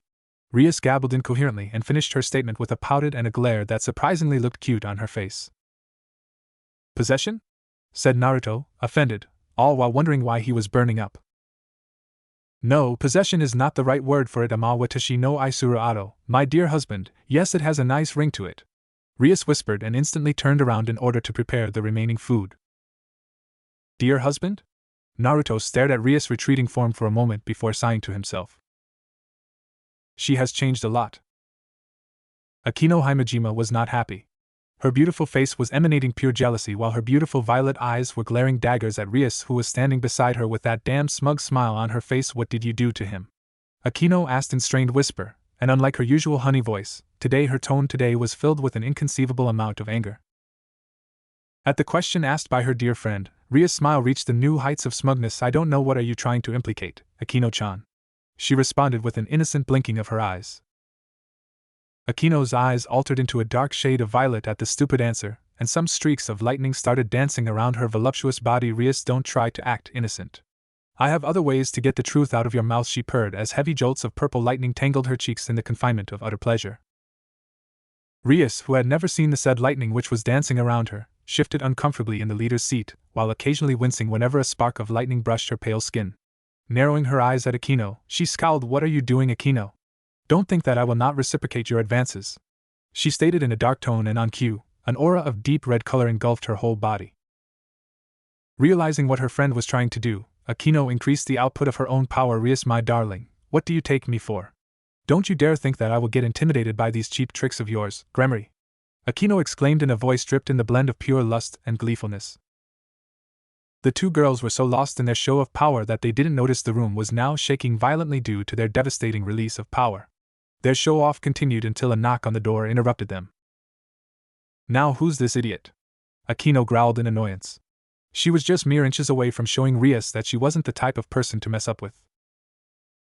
Putting on her usual Akino fake smile, she slowly opened the door to greet the intruder, but as soon as the door opened, her fake smile got replaced with a genuine bright smile. Naruto-kun, she chirped and quickly latched on to the said person's arm.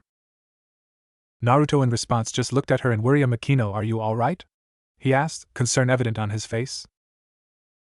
Akino titled her head to side in confusion. Yeah. What would happen to me? She asked. Upon hearing her answer, Naruto smiled at Akino in relief. Thanks, Satan. For a moment I thought that something bad had happened when I noticed the shaking of the room from the outside, he murmured sheepishly while relieved by the fact that his friends were safe. By the way, why was the room shaking? He asked abruptly, catching both the girls off guard. After hearing his query, both Rias and Akino adorned a goofy look on their beautiful faces. Oh, it was nothing, Naruto-kun. I was cleaning the room and accidentally bumped into the dresser over there, Akino answered quickly, hoping that Naruto will buy her lie.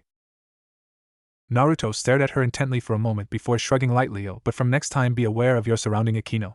I don't want to see my friend get hurt. You know, he scolded her lightly and ruffled her hair at the conclusion of his statement, while oblivious to the effect his kind gesture had on Akino.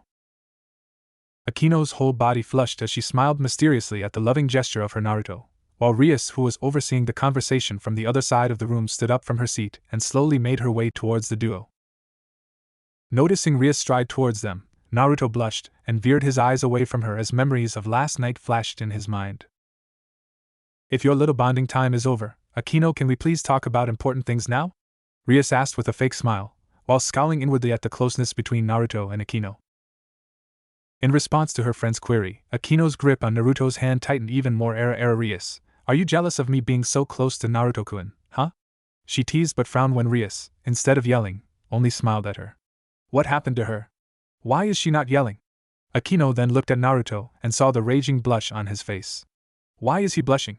Oh, Satan! Did they already fucked each other? Nah. Akino was brought out from the dark thoughts by a sweet whisper of Rias. Why would I be jealous, Akino? Naruto-kun and I already did everything last night, Rias exclaimed as if it was some sort of a huge accomplishment. Her friend's excited tone and radiating smile were enough to send Akino in a state of comatose. No. Akino screamed in agony and clutched her head between her hands in order to ease the pain that was surging through every part of it. How could I have let this happen? She whispered to herself while pools of tears started forming in her eyes. Now how will I marry my Naruto-kun? She sobbed. Her menacing eyes then abruptly veered at Rias, who took a step back in fear. You whore. How dare you take my Naruto-kun away from me? Akino snarled while the lighting around her started crackling madly. Rias, who was praying for her well-being, halted her prey as soon as she heard the word whore escape Akino's damn mouth. Whore? Me? Akino, you big tit cow. Don't call me a whore.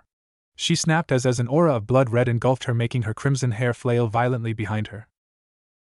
Akino only smirked at her friend's rather harsh comment. At least my tits are bigger than yours, small tits Gremory. I'm sure Naruto-kun likes them big, Akino exclaimed and let out an indecent purr while squeezing her fleshy orbs between her hands. HMPPHH, as if my babies are enough to satisfy his needs, he doesn't need your oversized bazookas, Rias retorted with a smug smile and puffed her chest out in order to show her own Bezo babies. While Akino and Rias were fighting childishly with each other, Naruto, on the other hand, was sweating bullets. He had seen how his dear mother and beautiful sister fight with each other for his affection, but this fight between these two girls was on a whole new level. He knew if he didn't do anything soon, then he for no good reason will be dragged into the argument. So taking some deep breaths in order to calm himself, Naruto prepared for the calamity. Akino.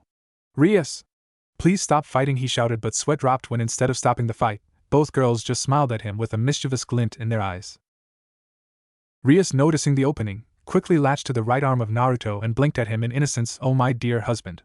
Please tell this cow to leave us alone, Rias whispered in a tone covered with the sweet and tempestuous meld of lust and love. Hearing the obnoxious remark of her friend, Akino twitched madly and quickly latched to the left arm of Naruto. No, Naruto-kun, tell this slut to shut her mouth and leave us alone, she slurred and brushed her lips against his ears. Dear husband? Naruto-kun? Slut? Big tit cow? Naruto's brain was a mess by now. His ability to think normally was tattered at the very moment when the two girls had decided to fight. Not knowing what to do, Naruto sighed in defeat, but then suddenly some inspirational words of his mother echoed in his mind. I don't even like any of you, he blurted out, but regretted saying it when he noticed the torn faces of the girls. Their shocked and pained expressions were enough for him to presume that he had fucked up big time. WWH, what, Naruto-kun? Akino, overcoming her shock, murmured. Her face was now completely devoid of any emotion, while shining drops in the form of tears were falling from the chambers of her eyes. This is not how it was supposed to go. Rias, on the other hand, was staring at Naruto with such intensity that for a moment it could have made the Satan shit in his pants. But what about our kiss? She asked in a whisper with her head down. Naruto slumped at their behavior. It was you who kissed me without my permission, Rias. You took my first kiss away from me. I don't like you and Akino. He paused as his eyes veered over to a sad Akino who instantly looked away from him. Smiling sadly, Naruto continued, you are just my friend, Akino, nothing more, he stated as a matter of fact. As much as he hates to make Akino sad, but it was necessary to clear the doubts between the three of them. He doesn't want to fake a relation with Akino and then ultimately break her precious heart. She was too good to be treated like that. Both Rias and Akino remained silent for a while as they ruminated over the heart-wrenching words of Naruto. Akino, who loved Naruto more than anything else, was still finding it difficult to believe that her precious Naruto-kun had outright rejected her feelings without giving them any second thought. She had already given her heart to him, and now after being rejected like that, she didn't know what to do. Rias, on the other hand, was shaking with anger. How dare he reject her after accepting her kiss last night? He didn't oppose her advances last night, then what had happened to him now? The two girls continued ranting in their mind before something snapped inside them. Overcoming their earlier shock, they both smiled sweetly at each other, a thing that didn't look good to the poor boy. Akino, who was now smiling mischievously, came forward to Naruto and brushed his left ear with her voluptuous lips. I see you don't like me, Hugh, Naruto-kun? But don't worry, I will make you fall in love with me and then, you will forget everything, because the only thing that you will remember will be my sweaty smiling face squirming under you fufu. It will be so much fun, Hanar Yutakuen. She slurred between heavy breaths, which in turn got an unique reaction from little Naruto. Placing a hand above his sword, Naruto mustered an awkward smile. Listen, Ake, he was cut short by an overexcited Rias who instantly clung to his back. I really don't care about Akino, but I'm sure that I will keep you forever as mine, dear husband, she exclaimed with a very confident tone and intentionally pressed her heavenly bosom on Naruto's back. Naruto, who was finding it difficult to get out from the confinement of the soft flesh, decided to remain silent and let the girl babble. They aren't that bad. I have seen worse, he thought, and shuddered in fear as two familiar faces of very beautiful girls flashed before his eyes. Naruto-sama, would you please spank me for a while? A cold shiver slithered down his spine as he remembered the words of a certain blue-haired masochist. Rias and Akino would have teased him a little more, but couldn't, as a sudden flash of light illuminated the semi-dark room and halted their babble and teasing. All the three occupants of the room turned towards the source of the light and frowned when they noticed the Gremory clan symbol embroidered in the center of the circle of light. When the light around the circle finally ceased down, a very beautiful woman with mesmerizing silver hair stepped out from it. Grafia. Rias called out her maid with a frown on her face. She was already presuming that something bad must have happened to make Grafia visit them. Grafia, hearing the shout of her master's young sister, slowly bowed to the three devil children. Greetings, Master Naruto, Lady Rias and Miss Akino. She addressed the devils in a polite manner, doing complete justice to her uniform. Naruto and Akino in return bowed to the maid. While Akino just bowed to show her respect for the strongest queen, Naruto on the other hand bowed to show how much he admires the silver-haired beauty who was graciously standing in front of him. Hello, Miss Grafia. He chirped with a smile which was emanating pure happiness at her presence, a thing that irritated both Akino and Rias to no end. Grafia appreciated the gentleman behavior of Naruto and smiled every so slightly at him before adorning a serious look which made all the three devils nervous. I'm here to inform you all about a raiding game that is being organized in the underworld, she started, and at her words the three devils breathed a sigh of relief and smiled brightly. After all, they loves raiding games between Master Naruto and Riser, and just like that, the earlier smiles vanished from the faces of the devil children. Naruto, who was first to overcome the momentary shock, stared at Grafia in curiosity. Well, really? He inquired again, still not believing that his own brother is going to fight him. Rias and Akino also looked interested to know about the reason which had caused this unique raiding game, because usually people from same houses don't fight each other. Grafia's stoic expression wavered for a mere second because of the shocked face of Naruto. Poor boy doesn't even know what is waiting for him at the underworld. Yes, Master Naruto, Riser has challenged you for the right to marry Lady Rias, she answered, and like 1,000 electric bolts striking the ground, her cold words shocked the three teen devils.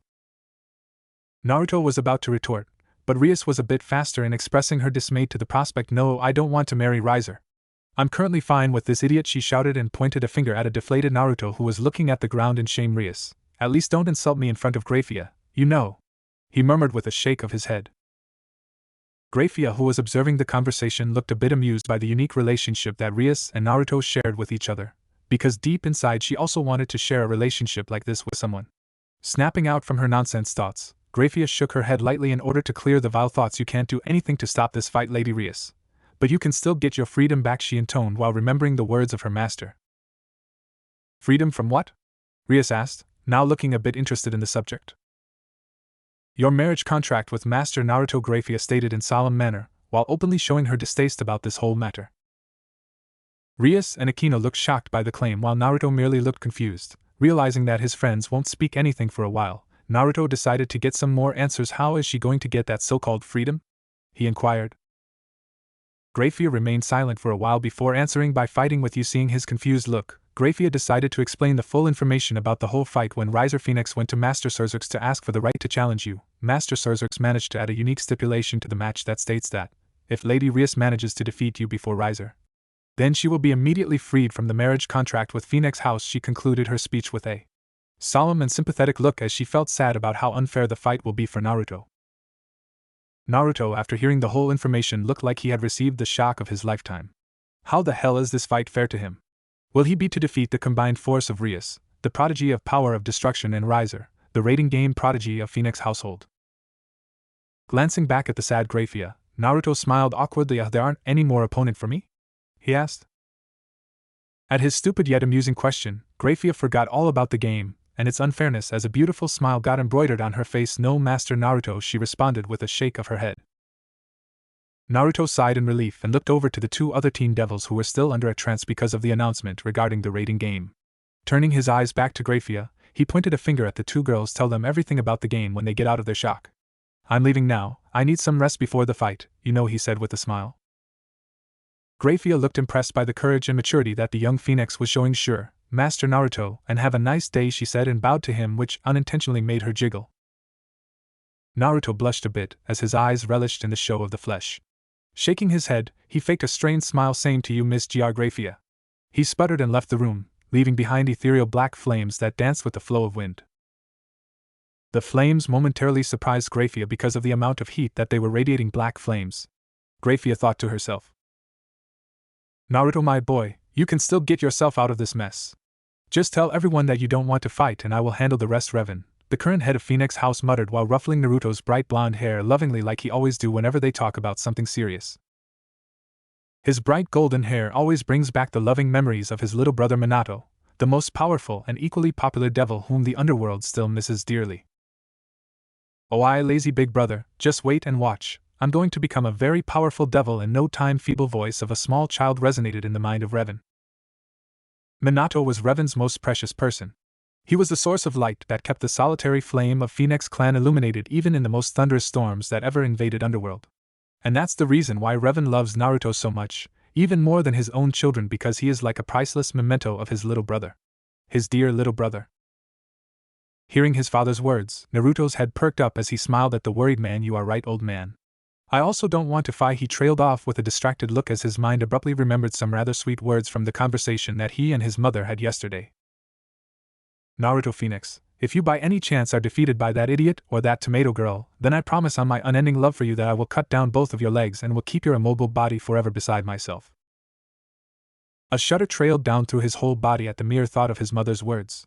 Slowly looking back at his father, Naruto's lips forged a weak, forceful smile. But I'm a Phenex, and I don't back off from these types of small fights. He finished his statement in a heavy, courageous tone which was accompanied by a dramatic pose in order to look brave. Revan deflated at his son's antics, and shook his head in amusement when he realized the reason for Naruto's weird behavior. You are still afraid of your mom, and Naruto? He teased, enjoying the small talk he was having with his child. Naruto's face twitched at his father's implication but did little or nothing to deny his claims. Knowing that his father won't shut up until he answers his question, Naruto pouted. Oh come on, she's not a normal devil, you know. She is like those over-the-top imaginary evil devils. At this father's confused face, a weary look marred Naruto's face. You know the devils from the human books who eats rotten flesh and drinks the blood of virgins, he explained timidly, and smiled when he saw a look of realization engulf his father's face. Revan remained silent for a while before a burst of amusing laughter escaped his mouth. Ha ha ha, Naruto, what if she hears us? We will be doomed for sure, he said between his laugh. Naruto was about to laugh at his father's comment but ceased when his eyes registered a very familiar face standing behind his father. His smile immediately transformed into a nervous laugh as he looked back to his smiling father. Yeah, old man, but I think that we should not make fun of anyone on their back, he squeaked, sweating profusely under the withering glare of the person who now had a very sweet smile on her face, too much sweet for Naruto's taste. Between the fits of laughter, Revan somehow noticed the nervous look on Naruto's face, and waved his hand at him to ease his worries. Oh my boy, don't worry about anything. Layla is still with that hot lady Venelana, he whispered with a lecherous smile and a suggestive wiggle of his eyebrows. He continued laughing for a few more seconds before his eyes again glanced at an aghast Naruto, who now had a look of pure horror etched on his face. Frowning ever so slightly at his child's reaction, Revan spoke. Naruto, why are you afraid? You are sweating as if Layla herself is standing behind me, he joked in order to lighten up the mood. But a chilling tremor rocked his whole body when Naruto just meekly smiled in response. Gulping loudly at the expression that Naruto had on his face, Revan whispered, "Why, you are sweating as if Layla is standing behind me." He gulped again, but this time a little more loud. His body started shivering when Naruto didn't answer his query. "Tell me, my boy," he asked frantically, his face now as pale as a white sheet of paper. "Revan, my dear," an overly sweet slurring whisper reached the ears of the adult Phenex. "Oh dear Satan, tell me, have you reincarnated in the body of my wife?" Quivering in fear, Revan slowly turned around to face the inevitable and inescapable wrath of his wife. Layla dear, you have to understand that I was just joking with Naruto." His apology was cut short as a stream of fire engulfed the beautiful body of his wife. Knowing very well about what's going to happen next, Revan snapped his fingers and vanished in a trail of dark yellow fire, but not before giving a sheepish look to a shell-shocked Naruto. Layla ceased her fire when she noticed that Revan has escaped her wrath this time. Crossing her hands below her, she pouted, "Humph bastard, always swooning over other women. Am I not enough for him?" she asked to no one in particular. "I think you are very beautiful, mother." Overcoming his previous shock, Naruto muttered with a shy look on his face. Layla's head perked up at the cute compliment, and soon Naruto found himself engulfed in a very tight hug. "Oh, my Naruto baby. Always know how to lighten up my mood," she cooed, and much to Naruto's further embarrassment, rubbed their cheeks together. She can never be angry on him. After all, he is her most precious person. Taking some deep breaths, Naruto tried to escape the confinement of soft mounds of flesh. "Mota, let me go. Everyone is looking at us," Naruto managed to squeak out in the rather tight hold of his mother. Layla unwrapped her hands from Naruto's body and looked around her. To her surprise, she found that every devil present, including Surzux, Sala, Venelana, and Lord Gremory, were looking at them with amusement lingering in their eyes. Collecting her bearings quickly, Layla glared at them. "What? Have you never seen a mother talk with her little child?" she exclaimed in anger, which was enough to make every devil drift their eyes away from them. Satisfied with the result, Layla flicked her hair gracefully and turned around to face Naruto. "So Naruto, have you made any strategy for the upcoming fight?" she chirped, her previous demeanor completely gone to Satan nowhere. In the response to the question of his mom, Naruto just smiled nervously at her. He really forgot to make a strategy, damn it. No, he murmured gently and mustered his best innocent look in order to protect himself from his mother's wrath. Layla frowned at the answer of her child. "My little boy was in so much stress that he forgot to plan a strategy," Layla said as her hands gently caressed Naruto's cheeks. "But don't worry, Naruto-kun, I have a surprise for you," she exclaimed with a bright smile, and soon started jumping in the excitement, which in turn made her heavenly orbs bounce uncontrollably in the air while breaking every rule of physics.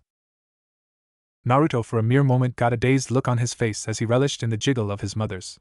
Realizing what nefarious thoughts his mind was processing, Naruto shook his head harshly before speaking. "What surprise, mother?" he asked, mentally fighting himself to control his eyes from looking back at the well-endowed of his mother. Layla, oblivious to her son's inner turmoil, riddled her eyebrows in a mischievous manner. "You won't believe it, Naruto, but after hearing about the raiding game, your friend Sauna Citri went to the Lucifer Castle and had an argument with that Surzux Baka about the unfairness of the game. Even after an hour-long argument, that idiot didn't change the stipulations of the game. So after realizing that she can't help you with the stipulation matter, she sent you a little present instead." Layla finished her explanation with a fond smile. She always knew that Sauna is far better than that red-haired whining pest. Sauna? After hearing his mother's long explanation about how his friend argued with the Lucifer for him, Naruto quickly glanced at the other side of the room where Sauna was standing alongside her peerage. She must have noticed his gaze on her because at the exact same moment she also turned her head around. Noticing her movement, Naruto flashed a bright smile and waved at her, a gesture that made the poor girl blush slightly. Naruto then turned his eyes back to Layla and smiled. "What's the present, mother?" he exclaimed, and at his excited tone Layla couldn't help but smile. "Oh wait, Naruto," Layla said and quickly waved her hands in some strange manner. Naruto, confused by the action, was about to ask her something but ceased as a bright beam of light engulfed the area around them. "This is your present, Naruto," Layla exclaimed, and on cue, a girl around Naruto's age stepped out from the shimmering light. Naruto's eyes almost bulged out from his eye sockets as they observed the beautiful, no, very beautiful preternatural beauty who was standing in front of him. The girl had medium-length sky-blue hair that covered her light blue right eye. She adorned a narrow face and had purple hair clips towards the left side of her hair and matching flower-shaped ribbon on the same side. The girl completed her look with a hairband above her head and a normal-made uniform over her petite yet beautiful body. Overall, she was looking fabulous, at least in Naruto's opinion. Whoa, Naruto trailed off with an awestruck look as he basked in the presence of the girl who was blushing at the amount of attention she was getting from Naruto. "I'm glad you like me, Master Naruto," the girl whispered, still not looking in the eyes of Naruto. Realizing that the girl was feeling a bit shy around him, Naruto flashed a small smile in order to ease her worries. "Of course you are very, very beautiful, you know. Wait. Master?" His head shot towards his mother, who for an unknown reason was glaring at the blue-haired girl. "Mother. Why is she calling me Naruto-sama?" he inquired with a tilt of his head. Because she is the first member of your peerage," Naruto. Layla answered with a strange smile, not liking the attention that the girl was getting from her Naruto. Deep inside she already knew it would happen. After all, Naruto has a thing or two for maids. Even when he was a child, he used to spend his whole day running after the maids of their mansion, and that is why Layla fired them all, except the old ones. Naruto froze. His mind stopped working. Why? Simple, because he always wanted a maid to be his first peerage member. He had even made stupid plans about exchanging Graphia for Ria's freedom, But now, after hearing the words of his mom, his poor mind was scattered into shards. Do he really have a maid as his friend now? After a while, when his mind started functioning again, he slowly turned around to face the blue-haired girl. So you are my... he murmured out. The girl frowned at her master's shocked face. Why is he looking confused? Did he not like her? Snapping out from her thoughts, the girl smiled at Naruto. I'm Rem, your soon-to-be pawn master Naruto. I'm a former maid of Citri House. Sauna offered me to your mother in hope that I can help you in your upcoming battle. She introduced herself and bowed to him in order to show some respect. Naruto's eyes sparkled at the innocence of the girl. Never in his boring life he had met a devil so innocent. Heck, she looked more of an angel than a boring devil. You are very nice, Rem, he exclaimed, startling Rem and every other devil present, especially two utterly jealous teen devil girls. Rem smiled brightly at her master's words. You are also very nice, Naruto-sama, she whispered and tilted her head slightly, a gesture that made her look even more innocent and cute. At his friend's sweet words, a bashful expression captured Naruto's face. Some thanks, Rem, he responded, rubbing back of his head sheepishly. At that moment a sense of realization suddenly struck Naruto. Rem, you are my first peerage member, right? He asked, and as soon as Rem nodded her head in confirmation, a blinding bright smile covered his face. He finally has a peerage member. A peerage? Oh yeah. Now he can rub this fact on the face of that Rias. Rem, who observing her master in confusion, suddenly let out a small gasp when Naruto quickly appeared in front of her. Timidly she looked up and found herself lost in his deep sapphire eyes, which were shimmering with happiness. Well, Rem, I don't really like this peerage system, you know, Naruto muttered, and unlike usual this time his tone had some seriousness in it. According to me it is just a fancy name given to the act of slavery, and that's why I never tried to get a peerage for myself. I never had any true friend in my childhood, and that's why instead of having slaves on my feet, I always wanted people whom I can call friends, he explained with a small smile. So you don't worry about how I will treat you. For me, you are my first true friend. Also, I don't like you calling me master, call me Naruto instead, he exclaimed and ruffled the hair of a shell-shocked girl in loving manner. Rem was speechless. Never in her life she has seen or heard about a devil like Naruto. He was just so much of an idiot. She was sure, if someone else was in his place, then that person would have used everything for her own welfare. But this boy, this prince of underworld, disliked the very thing that devils uses to show their supremacy over other beings. Now she understood what her previous owner, Sauna, had meant when she told her that Naruto is a very interesting individual. A bright smile slowly got embroidered on her face as she relished in the warmth that Naruto emanated. Okay, Mas Naruto, she whispered. Other side of the room. Who's that blue-haired girl? An annoyed and jealous Akino asked her friend Sauna. Rias, who silently was standing beside Akino, perked up at the question. She also wanted to know about that girl who's smiling and flirting with her hus Naruto. Sauna sighed at her friend's question. She was just waiting for the moment when one of her friends would ask her about Rem, and needless to say, Sauna Citri was not disappointed. She's Remington, a former servant of Citri clan, she answered in her usual, even tone. Former? Rias asked, her lips forming a downward curvature at the words of her best friend. Sauna nodded and adjusted her glasses before answering. Yeah, she's Naruto's pawn now. My sister and I gifted her as a present to him, she said casually, shocking the other two devil girls. This means Naruto-kun has a girl in his peerage now. Great, just great. Akino scowled and whispered some incoherent words under her breath. She wanted to be the only girl in Naruto's life, but Sauna ruined her dream by giving this blue-haired girl to him. Rias, on the other hand, was twitching madly. Why you gave him a peerage member, Sauna? She asked in a strained whisper, barely restraining herself from yelling curses in front of everyone. That did it for Sauna. Turning around, Sauna glared at Rias because this fight crosses every line of unfairness. Rias, Naruto was trapped in this fight, and that idiot didn't even argue because of you. When he heard that you have accepted the challenge, he thought that arguing will only hinder your chance of freedom. Sauna snapped while cursing herself inwardly for losing the control over her emotions.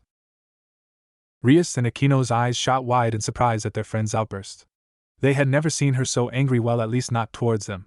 Overcoming her shock, Rias placed a hand on Sauna's shoulder. I didn't do this because of any selfish reason, Sauna. I accepted the challenge because I didn't want to see Naruto get thrashed by Riser's peerage, she stated with a small frown on her face. While I will also not deny the fact that deep inside, my heart still yearns for freedom, Sauna. I don't want to marry Naruto just because of a stupid marriage contract, Rias whispered, momentarily surprising Sauna, who had never seen Rias this serious. Ladies and gentlemen, please take your respective seats. The match is about to begin. Graphia's booming voice made everyone silent, and soon many high-class devils from different houses started taking their respective seat in the stadium. Noticing that the match is about to start, Rias took a deep breath before smiling at Sauna. "Don't worry, I will not let anyone hurt that idiot," she chirped, and vanished with a flash of light. "Idiot," Sauna whispered. Battlefield.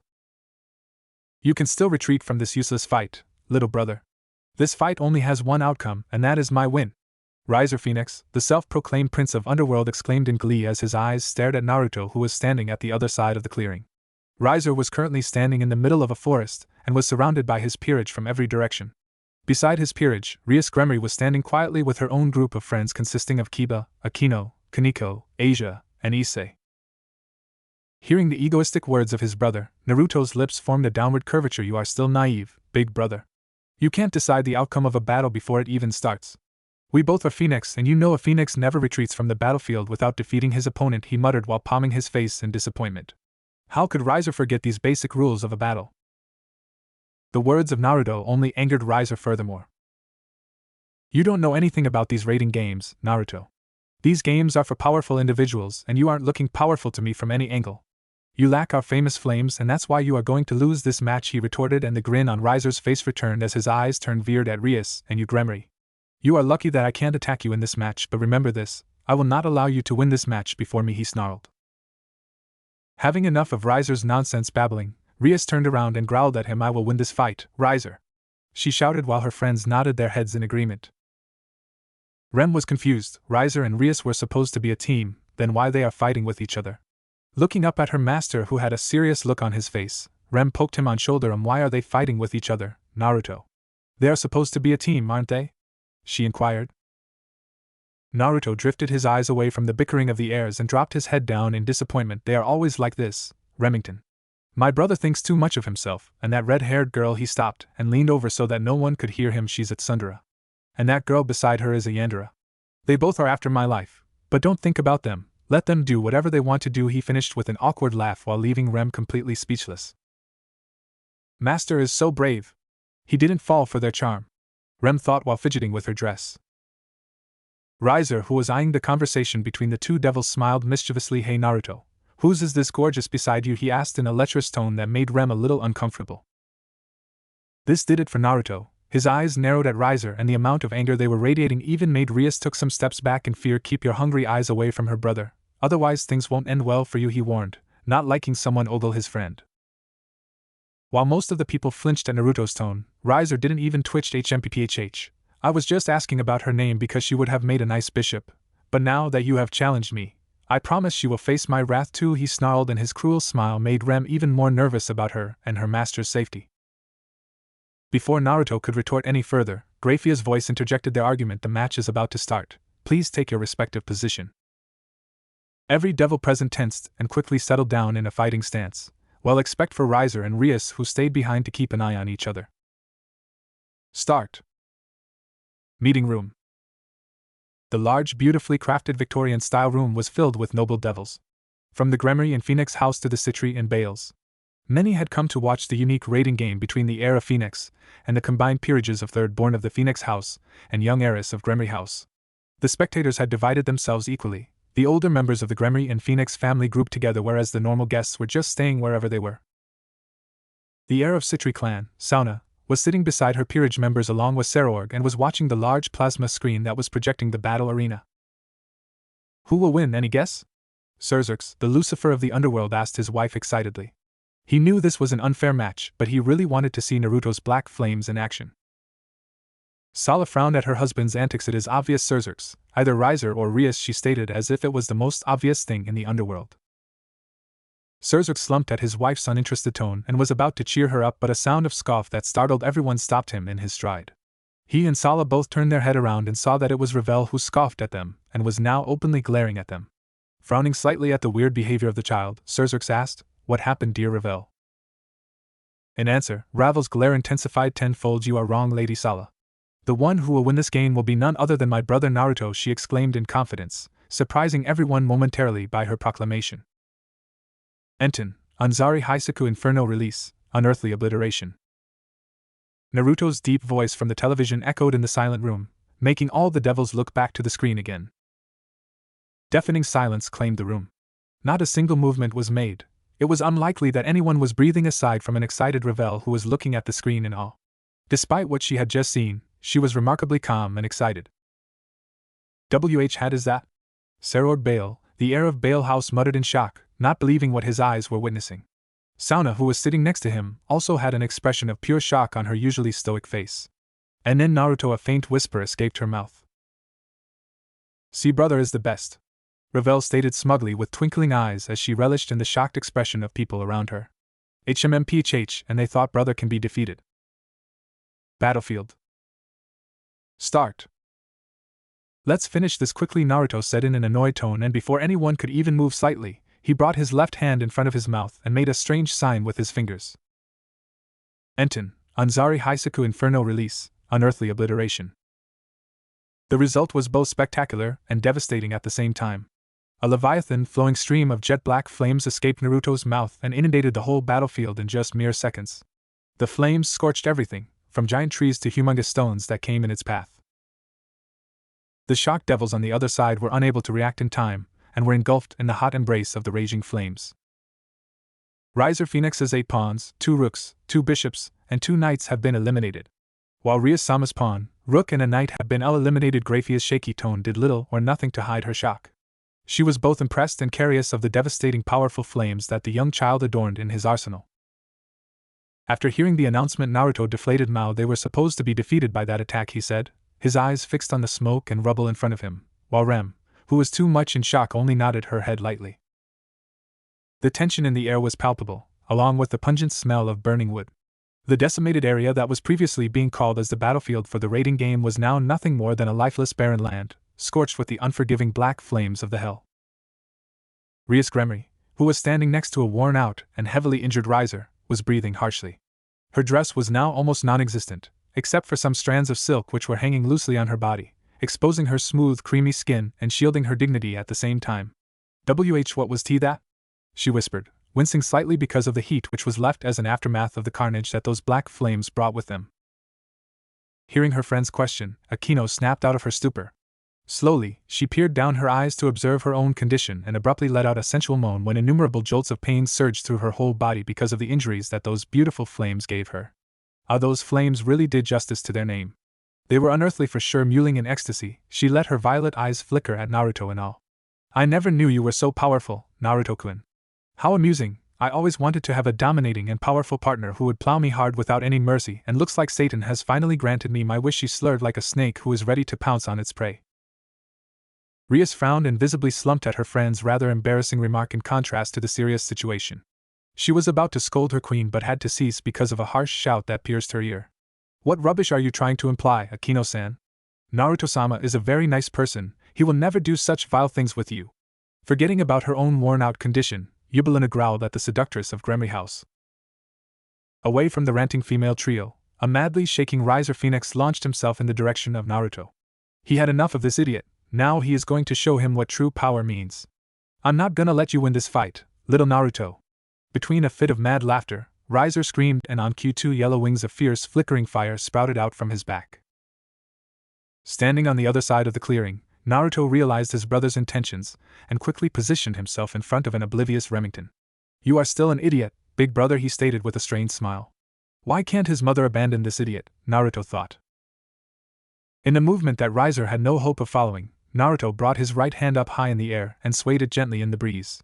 Enten, Zenin no Fuhin Kanken Inferno Release, Unbiased Confinement of Omnipresent.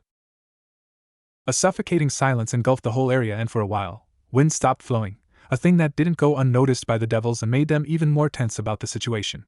Before anyone could think about the reason for such change, a gust of same black flames raged from both sides of the clearing. Fuck! Riser noticed the flames raging towards him fiercely and started cursing himself. He should have planned before attacking. Turning towards his shocked queen, Riser sneered. Yubel, he was cut off when the ethereal black flames imprisoned him in their unforgiving embrace. His muffled cry of agony seeped out from inside the prison of black fire. The other devils who were watching the whole ordeal couldn't help but fear about their own safety, well, except for a certain black-haired seductress. When the flames finally evanesced, nothing recognizable was left of Riser. Creaking his neck a bit, Riser glanced at Naruto, who surprisingly was chatting with his blue-haired companion about the weather and raiding games. You fiend! What are these flames? How am I not regenerating? He asked coldly, trying to hide the unimaginable amount of pain and a tinge of fear which was making his heart thump madly. Looking away from Rem, Naruto studied Riser's bruised body for a while before smiling fondly at the beautiful work that his fire had done. Do you like them, brother? These are the flames of. Meeting room. Amaterasu. The flames which can incinerate almost everything they touch, even a phoenix. These flames don't show mercy to anyone or anything, they just follow the command of Naruto. According to him, these flames are Phoenix's answer to holy flames. These flames will continue to burn for eternity unless Naruto commands them to stop.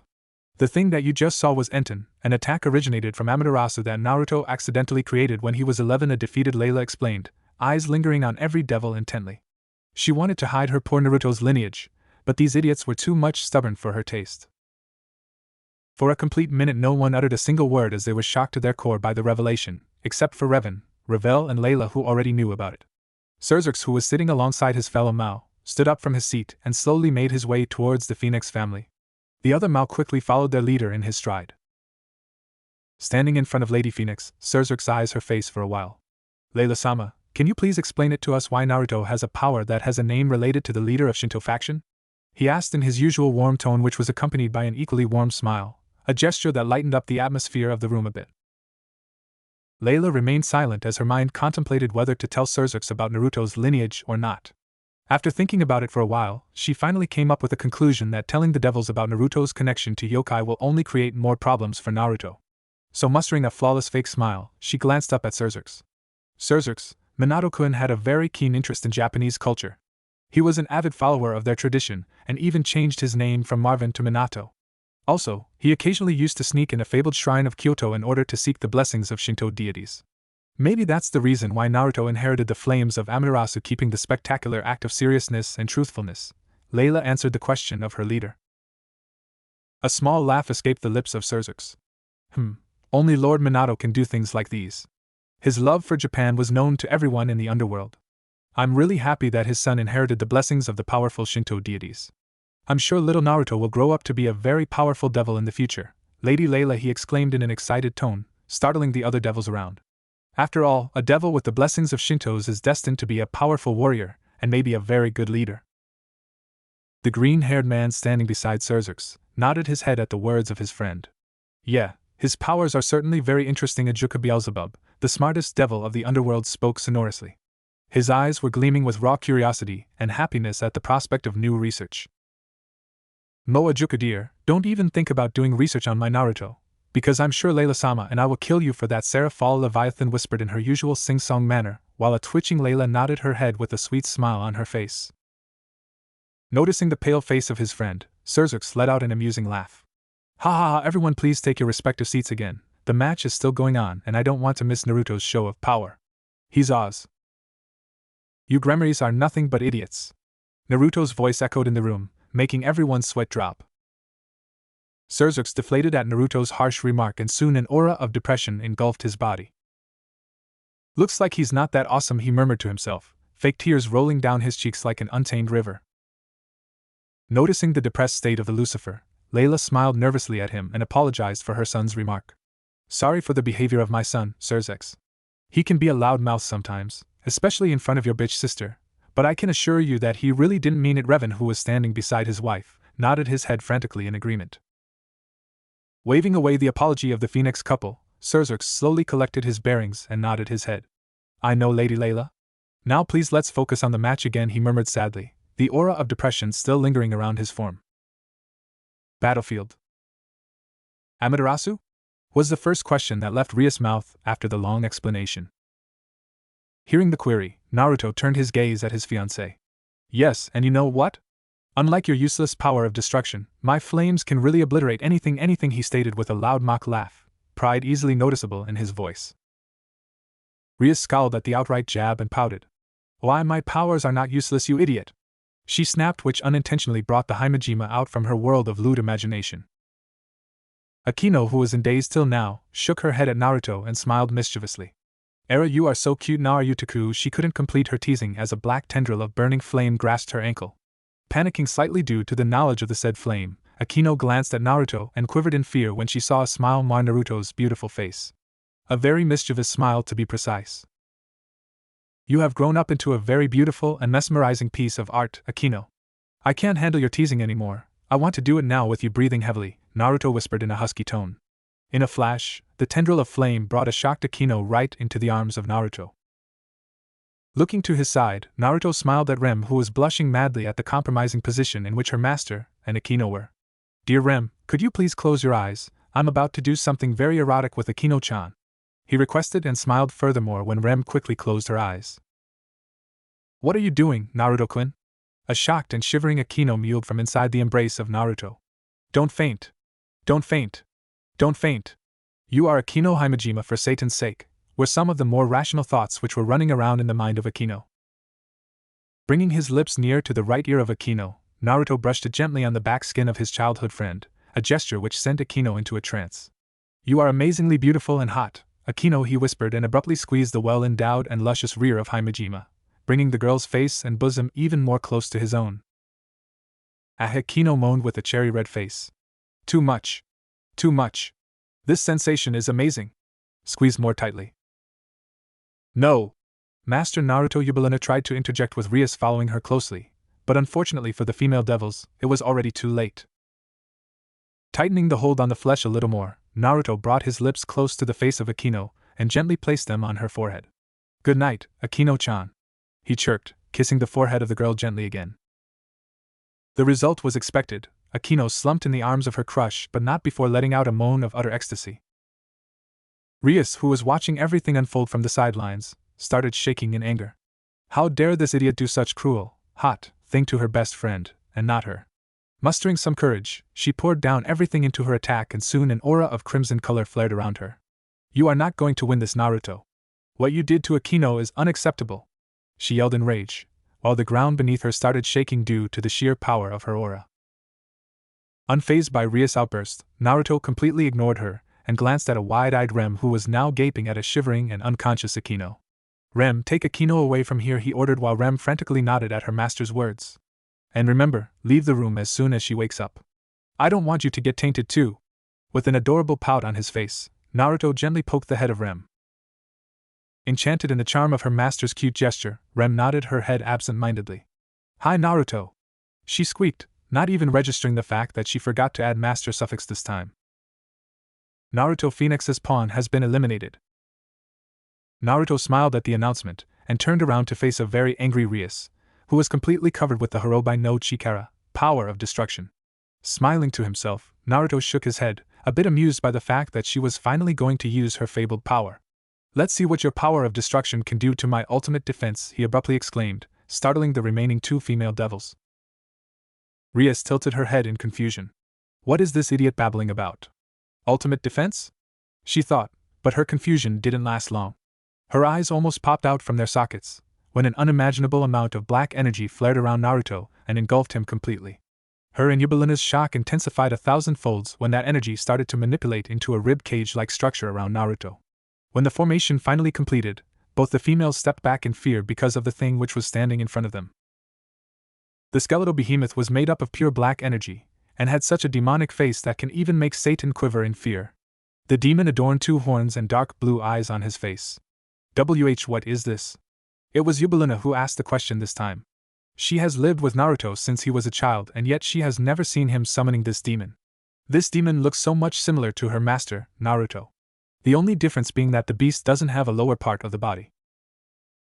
Naruto remained silent for a while before wiggling his eyes in suggestive manner at his childhood friend. Do you like it, Yubelina? This is my ultimate defense and my ultimate offense. This is Susanoo. In front of Susanoo, everyone is just a minor pest, he remarked with a haughty smirk. Yubelina was about to respond, but a shrill yell from Rias stopped her from doing so. You really think this battle avatar of yours can withstand my power of destruction, huh, idiot? Rias asked smugly, crossing her hands beneath the heavenly orbs of flesh. Naruto glanced at his fiancée and slumped. Only Rias can be so fearless in front of Susanoo. This girl will never take him seriously. Collecting his bearings, Naruto clenched his fists. You are really stubborn, Rias. Looks like you need some more beating. Don't worry, I will provide it to you. His impassive tone sent cold shivers down Rias' spine. Yubelina, we are going to attack him together, Rias ordered her rather powerful companion. He still lacks fighting experience, and I'm sure his defense will not be able to handle the combined power of my attack and your bombs, she explained, already smiling as her mind flashed the images of their victory. With her power of destruction and Yubelina's bombs, their victory was inevitable. She was also glad that Naruto didn't injure Riser enough to get him out of the game, otherwise she would have left all alone here. But Yubelina trailed off when the memories of those cursed black flames flashed through her mind. Sighing to herself, she nodded. Fine, she whispered sadly. No matter how much she wants her Naruto to win his first rating match, she still can't allow him to marry this Gremry girl. She's not worthy of her master's love. Ria smirked in delight. Perfect. Placing her palms in front of her, she started forming a huge ominous ball of pure red energy with her remaining magic. On the count of 3, we are going to fire our attack together, okay, Yubelina? She asked. Hi, Yubelina responded with a sour face, still not liking the fact that she has to assist someone like this Gremry girl. I'm sorry, Master Naruto, she thought as her hands started forming summoning seals in the air above the place where Naruto and his battle avatar were standing. 1, 2, 3. Ha! Rias and Yubelina shouted in unison as they both released their fabled attack upon Naruto. Naruto knew exactly what was coming for him. I never thought Yubelina will attack me, he murmured as his eyes relished in the art that was power of destruction. The crimson energy was really something to behold.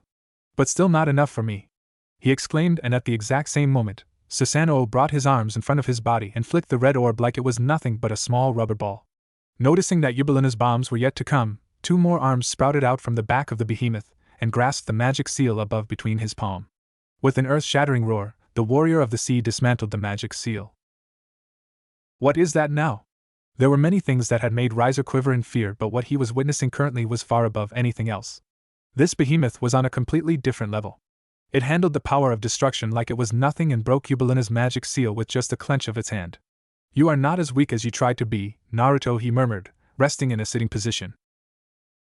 Meeting room. Pin-drop silence. It was pin-drop silence in the room. No one was uttering a single word or were unable to do so because of the colossal beast that was haunting the huge screen in the room. The beast was emanating such a powerful aura that even the leaders of the underworld couldn't help but gape at the screen.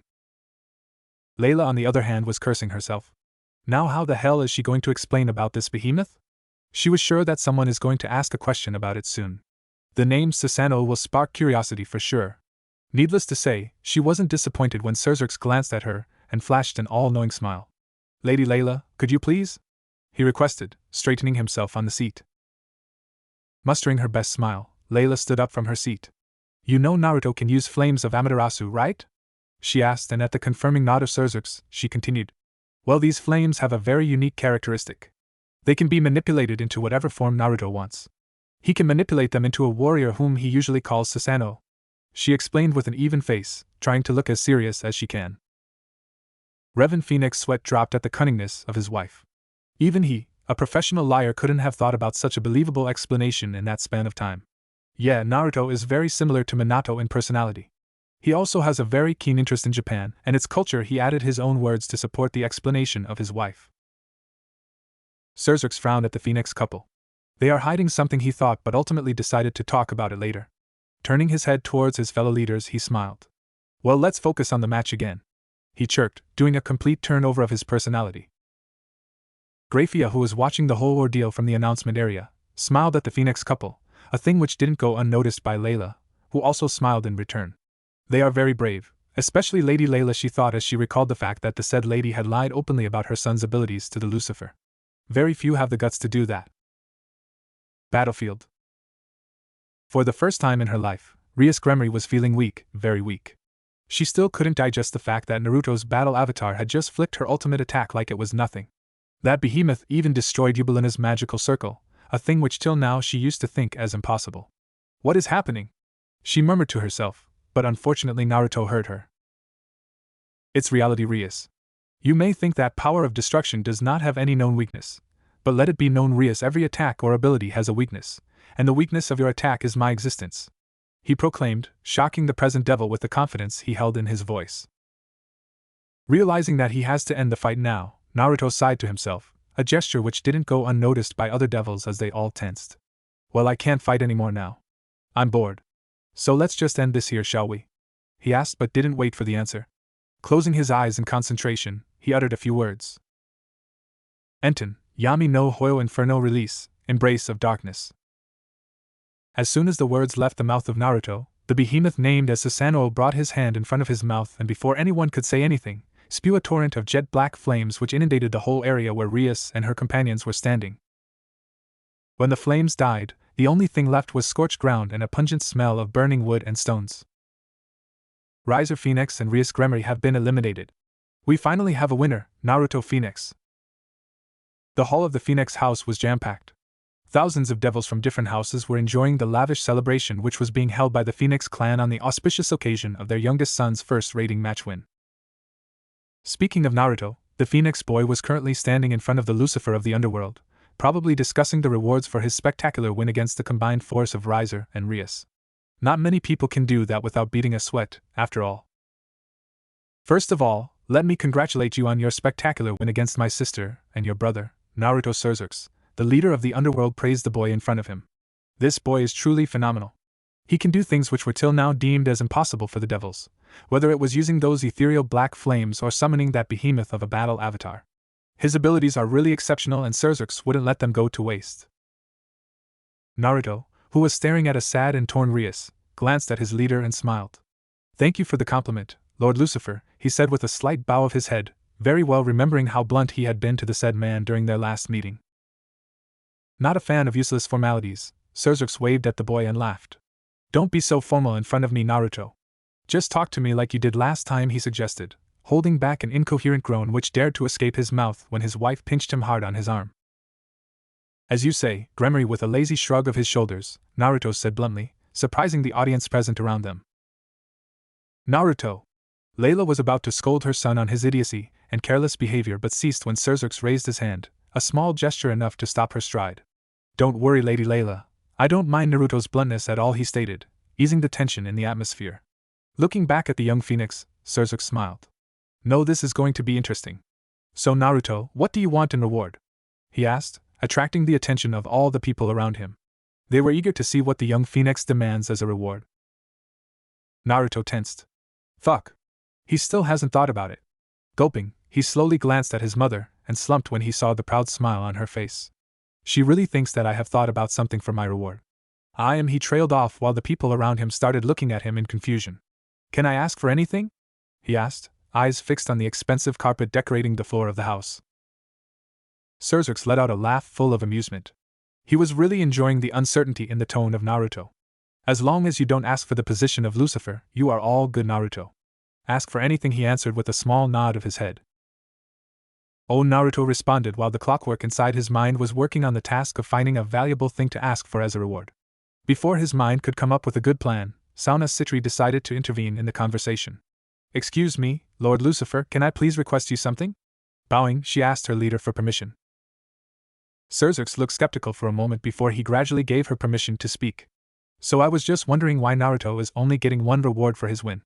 As far as I remember, he was against two opponents at the same time, and both of his opponents were guaranteed to get something out of the fight. This award ceremony will only be called impartial if Naruto gets two rewards instead of one which he is getting currently. The first reward should be from you and other from Riser Phenex. Adjusting her glasses, Sauna finished her speech with a visible smile on her face. She can't let Naruto become a victim of injustice again. Stunned by the demand of Citri Girl, Surzux couldn't help but curse her for being so calm and devious at the same time. I still can't believe she is the sister of Seraphal, he thought in the back of his mind. Realizing that everyone was waiting for an answer, he smiled at the girl. You are absolutely right, Sauna dear. Naruto should get two rewards for his spectacular win. One from me as promised, and other from Riser, he stated, fists clenched in annoyance. Sauna smirked at the face of her leader. Bowing, she positioned herself back in the crowd, but not before flashing a small smile at her childhood friend who was currently looking at her with a dumbfounded expression on his face. I hope you have something great in your mind, Naruto, she thought, really hoping that her friend doesn't disappoint her with a useless or a pervert wish. Great. Just great. He was already having a problem with one wish, but now, due to his overcaring friend, Naruto has to think about two wishes for his reward. Lost in his thoughts, his eyes accidentally turned to the direction where Rias and her friends were standing.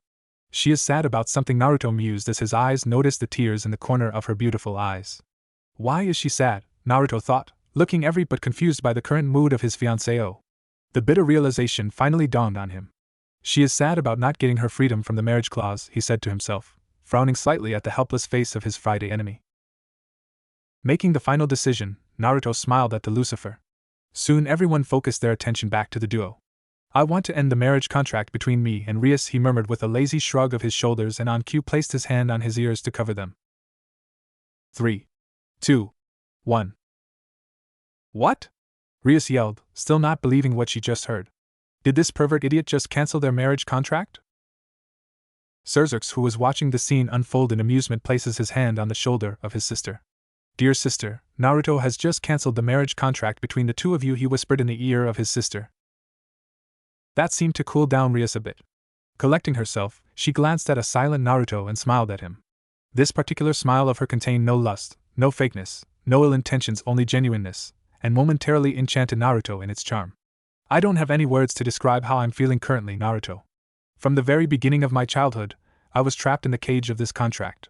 I tried everything, from hating Phenex clan, calling Riser a retard every time I met him, and most of all, ruining your childhood, she said, and glanced down in shame at the conclusion of her speech. There was no denying about her ruining the childhood of Naruto. She was the one who used to tell others to stay away from him. She was the one who used to warn anyone who dared to talk to him.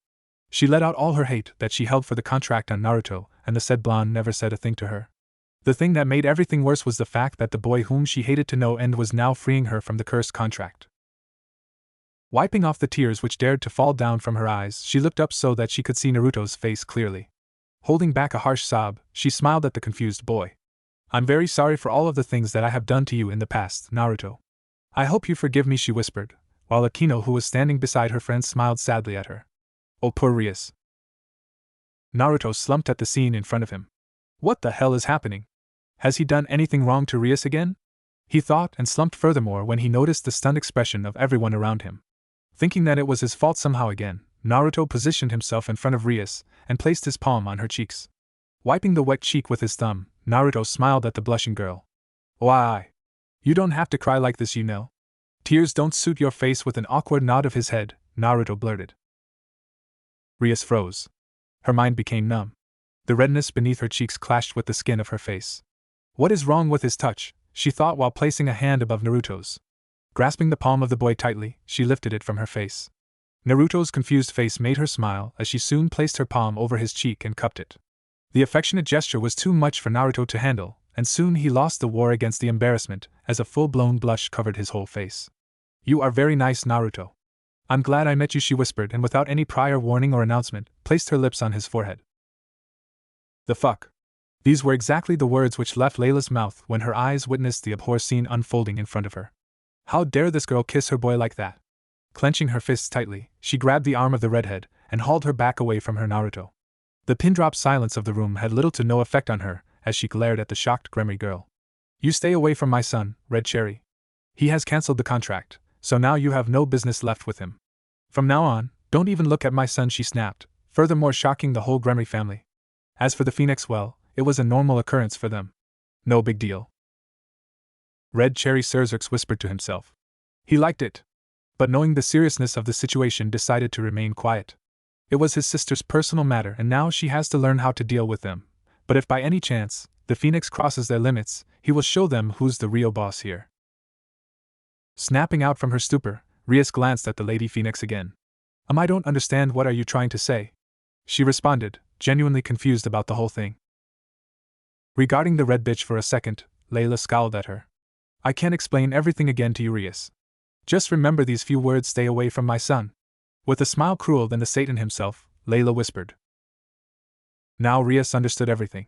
But she tried to argue with Layla but had to halt when she saw her mother signal her to stop.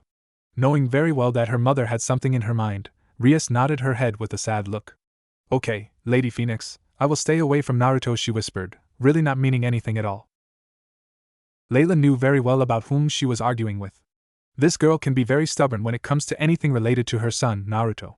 She also knew that the girl will eventually find a way to contact her son, so in order to be 100% sure, Layla planned a very devious idea in her mind. I'm also delisting Naruto from the Konoha Academy. He doesn't need to attend that school anymore, she stated, and smirked on cue when her eyes noticed the tinge of shock cover the face of Rias. What? It was not Rias who yelled this time. The girl beside her, Akino Himejima, was the culprit and the owner of the voice. With a face covered with an inconvenience amount of shock, Akino glanced at the Lady Phenex. You can't do that, Lady Phenex. Naruto can't leave the session of the school like that, she exclaimed. Layla groaned. Good, another fangirl. With a shrug of her shoulders, she was about to say something but couldn't when suddenly Sauna positioned herself between her and the girls. What do you want, Sauna dear? She asked, a bit skeptical about the intentions of the smart girl in front of her. Sauna coughed lightly in her hands to gather the attention of everyone on her. Satisfied with the result, she glanced at the Lady Phenex. I'm sorry to say this, Lady Phenex, but you can't delist Naruto from the school like that. He needs to complete his current session first, and only then you can apply for his discharge from the school. With a gaze stern than a stone, Sauna explained the whole situation to an astonished Layla and two very happy female devils. Huh? Layla whispered. What the heck Sauna is talking about? I don't remember any rule like that, Sauna? She stated and slumped when she saw a smirk appear on the face of the said girl. I just made this rule, Lady Phenex, Sauna stated with a sagely nod of her head. I can't let you take a brilliant student from our school like that. She finished her explanation with a respectful bow of her head. Naruto, who was listening to the conversation very quietly, decided to calm down his mother. If she loses her temper right now, then a train of uncountable obscure words will leave the station of her mouth. Mama, don't worry, I'm fine being in the school, he said with a gentle smile on his face. The smile did its work as Layla seemed to be cooled down a little bit. Whatever, but promise me, Naruto, you will stay away from these two girls at any cost, Layla exclaimed and held out her hand in front of Naruto. There is no way she's going to let these two devils come near her son. This redhead has already ruined her Naruto's childhood, and now she can't let her ruin his teenage life too. Wasting no time, Naruto quickly grasped his mother's hand and smiled at her. It is so simple to light up her mood. I promise you, mother, I will stay away from them. Not noticing the crestfallen looks on the face of the girls, Naruto sealed the promise. Naruto Rias mumbled to herself. The look on her face was enough to know about what she was thinking currently. She was sad, very sad. This is not how it was supposed to happen. Akino was not doing any better. Her childhood dream, it can never turn into reality now. I will still love you, Naruto, she whispered. Deciding it was enough drama, for now, Surxurx coughed lightly to gain the attention of everybody. Well, we should move on to the next wish, Naruto, he said, a strange smile clutching his face. Looking away from his mother, Naruto nodded his head at the words of his leader. Sure, Mr. Gremory, he said. Surxurx smiled as he turned his head towards a still-torn Riser. The mementos of the fight were still present on the face of the boy. So Riser, are you ready? He asked the boy. Riser only scoffed in response. What can this idiot take away from him? He has nothing that important with him.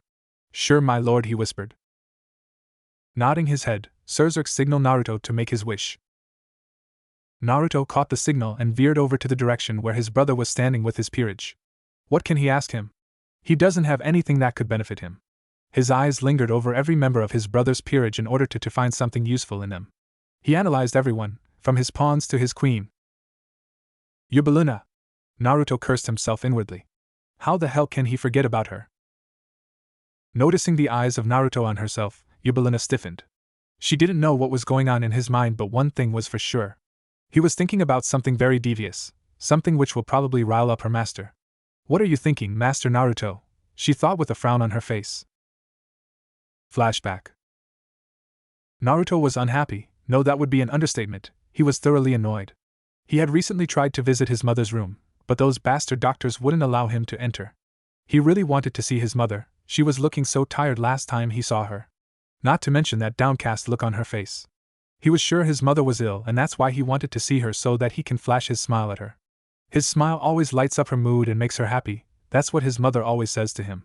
Then why wouldn't those idiots allow him to see her? He can make her happy again in an instant. Bastard doctors. When I become an adult, I will burn them with Amaterasu-chan. He snapped with a glare that only an 11-year-old child could muster. Lost in his thoughts, he didn't even notice where he was going. A yelp escaped his mouth when his head impacted with the wall in front of him.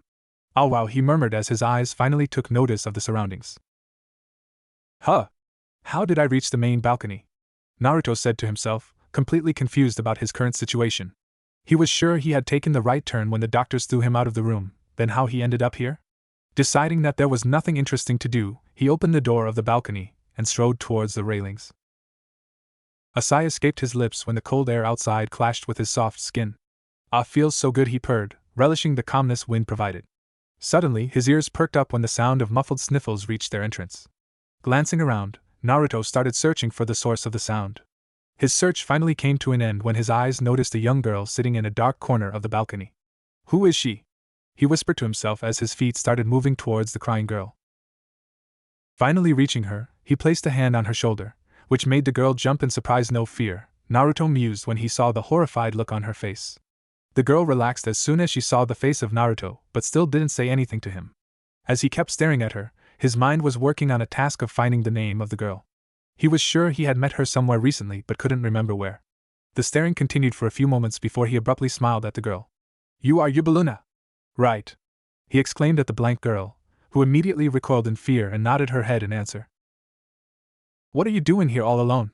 he whispered so that he doesn't scare off the girl again with his tone. Hearing his words, Yubeluna peeked a glance from inside the confinement of her arms. "Nothing, Master Naruto," she whispered, remembering the name of the person in front of her very well.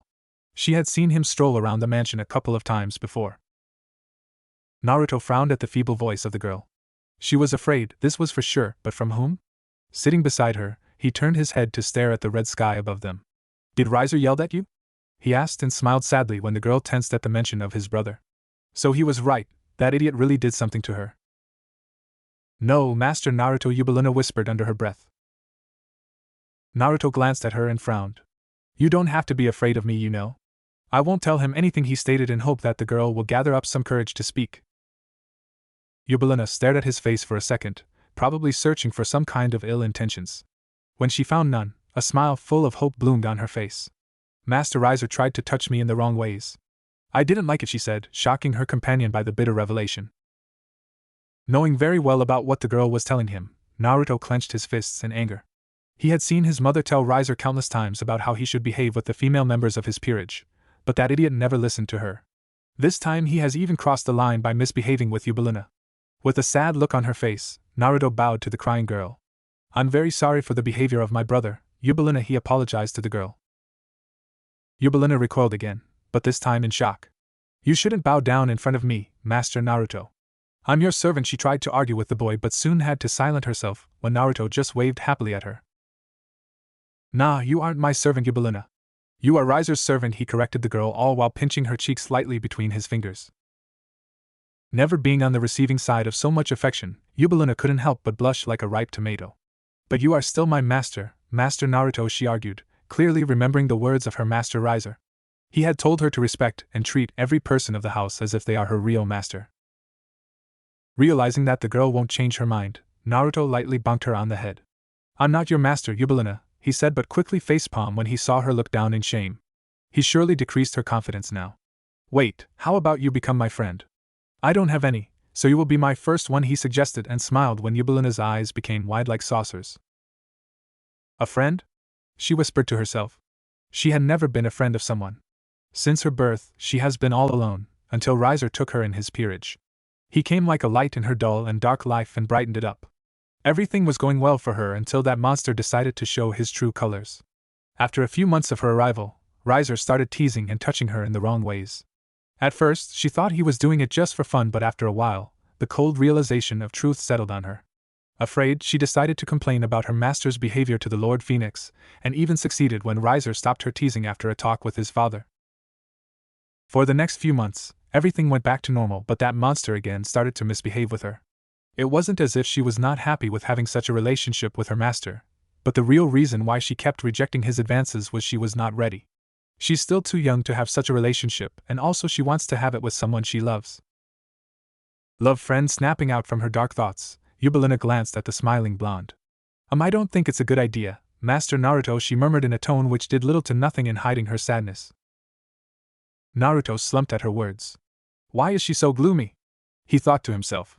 He has to do something in order to boost her confidence. Suddenly it struck him. Snaking his hand over her shoulders, he gently pulled the girl close to him. Yubeluna tried to escape his hold but couldn't because he was more powerful. You don't have to be so sad all the time, you know. Riser is a pest, and I won't deny it. Hell, even I can't tolerate his presence more than an hour. So what I'm telling you is, how about I free you from Riser? Grinning mischievously, Naruto suggested his devious plan. Still struggling in his hold, Yubeluna suddenly froze as soon as the words escaped Naruto's mouth. Free from Riser, she thought. It was like an unachievable dream for her, and yet it didn't seem impossible when it came out from the mouth of the boy sitting beside her. There was something special about him. His smile, the way he talks, everything made her calm from the inside. Deciding there was nothing to lose, Yubelina faintly smiled at the boy. I will await that day then, Master Naruto, she whispered, and without any prior announcement placed her lips on his cheek. Flashback. Naruto smiled at the confused Yubelina. Well, time to fulfill my promise, he thought. Riser, who was very well aware of where Naruto was looking, stiffened slightly. He isn't thinking what I'm thinking, right? He questioned himself. Collecting himself, he glared at his brother. Just speak already, idiot. What do you want me to do? He snapped, too much annoyed by the recent events. Naruto's smile became even more bright at his brother's outrage. Oh, he's going to love it! Lifting his hand a bit, he lazily turned it towards Yubelina and pointed his index finger at her. I want her. Smiling at the confused purple-haired queen, Naruto held out his hand in front of him and pointed his index finger on Yubelina. I want her. With that, chaos took over the silence of the huge hall of Phenex Mansion. Layla, who was the first to overcome the shock, bonked Naruto on the head harshly. What type of request is that, Naruto? She yelled while glaring at the confused boy. Huh! Naruto responded while rubbing his head with the right hand. Don't ha me, Naruto. I never thought you will turn out to be a pervert like your father and brothers. Clenching her fists in anger, Layla scolded her son. She should have kept her eyes on him. It's all her mistake for letting Naruto talk with those idiots. I'm not a pervert like father, Mama. Naruto immediately answered. He didn't know what was going on, but he can't let him be called a pervert in front of everyone. Liar! You are a pervert, Naruto.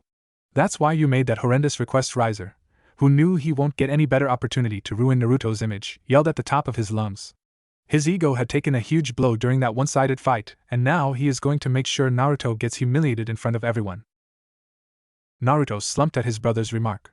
Oh, about that request, well, I don't only want Yubelina, I also want the rest of the girls from your peerage. He couldn't complete his words because a hand positioned itself in front of his mouth. Naruto, my boy, don't say a word now. A very frightened and profusely sweating Revan Phenex whispered into his son's ear. Your mother is mad and she will kill me if you say another word now, he added with an awkward chuckle. Naruto turned his head towards his mother, and had to hold back a gulp when he saw her emotionless face. Fuck my life, he thought. He knew what that face meant. Pain, unimaginable pain. So you want the rest of the girls too, huh, Naruto? Layla asked slowly, making the rest of the Phenex family stumble back in fear. Her smile was doing little to hide her anger and frustration. A chilling shudder rocked the spine of Naruto. Yes, mother, I want rest of the girls from Riser's peerage too. Mustering some courage, Naruto whispered and waited for a reaction from his mother. He was faintly surprised when instead of his mother, it was Revel who spoke this time. Big brother is a pervert, the blonde girl whispered, her innocent eyes analyzing his face in utter sadness. You want to have Yubelina and others in your peerage, but not me. A sniff escaped the rosy lips of the beautiful girl. In his peerage? WTF? Huh? Who said I want to have them in my peerage? Naruto asked, confusion evident in his tone. That surprised everyone present in the room, especially Layla, who by now had lost every bit of hope. What did you say? She murmured with a hopeful expression on her beautiful face. I don't want to have them in my peerage, mother. I only want their freedom, he answered and frowned when his eyes caught the crestfallen look on Yubelina's face. Except for Yubelina. I want her in my peerage, he blurted out, again surprising everyone with his statement. He does not like that look on Yubelina's face. Smile is the only thing that looks very good on her face.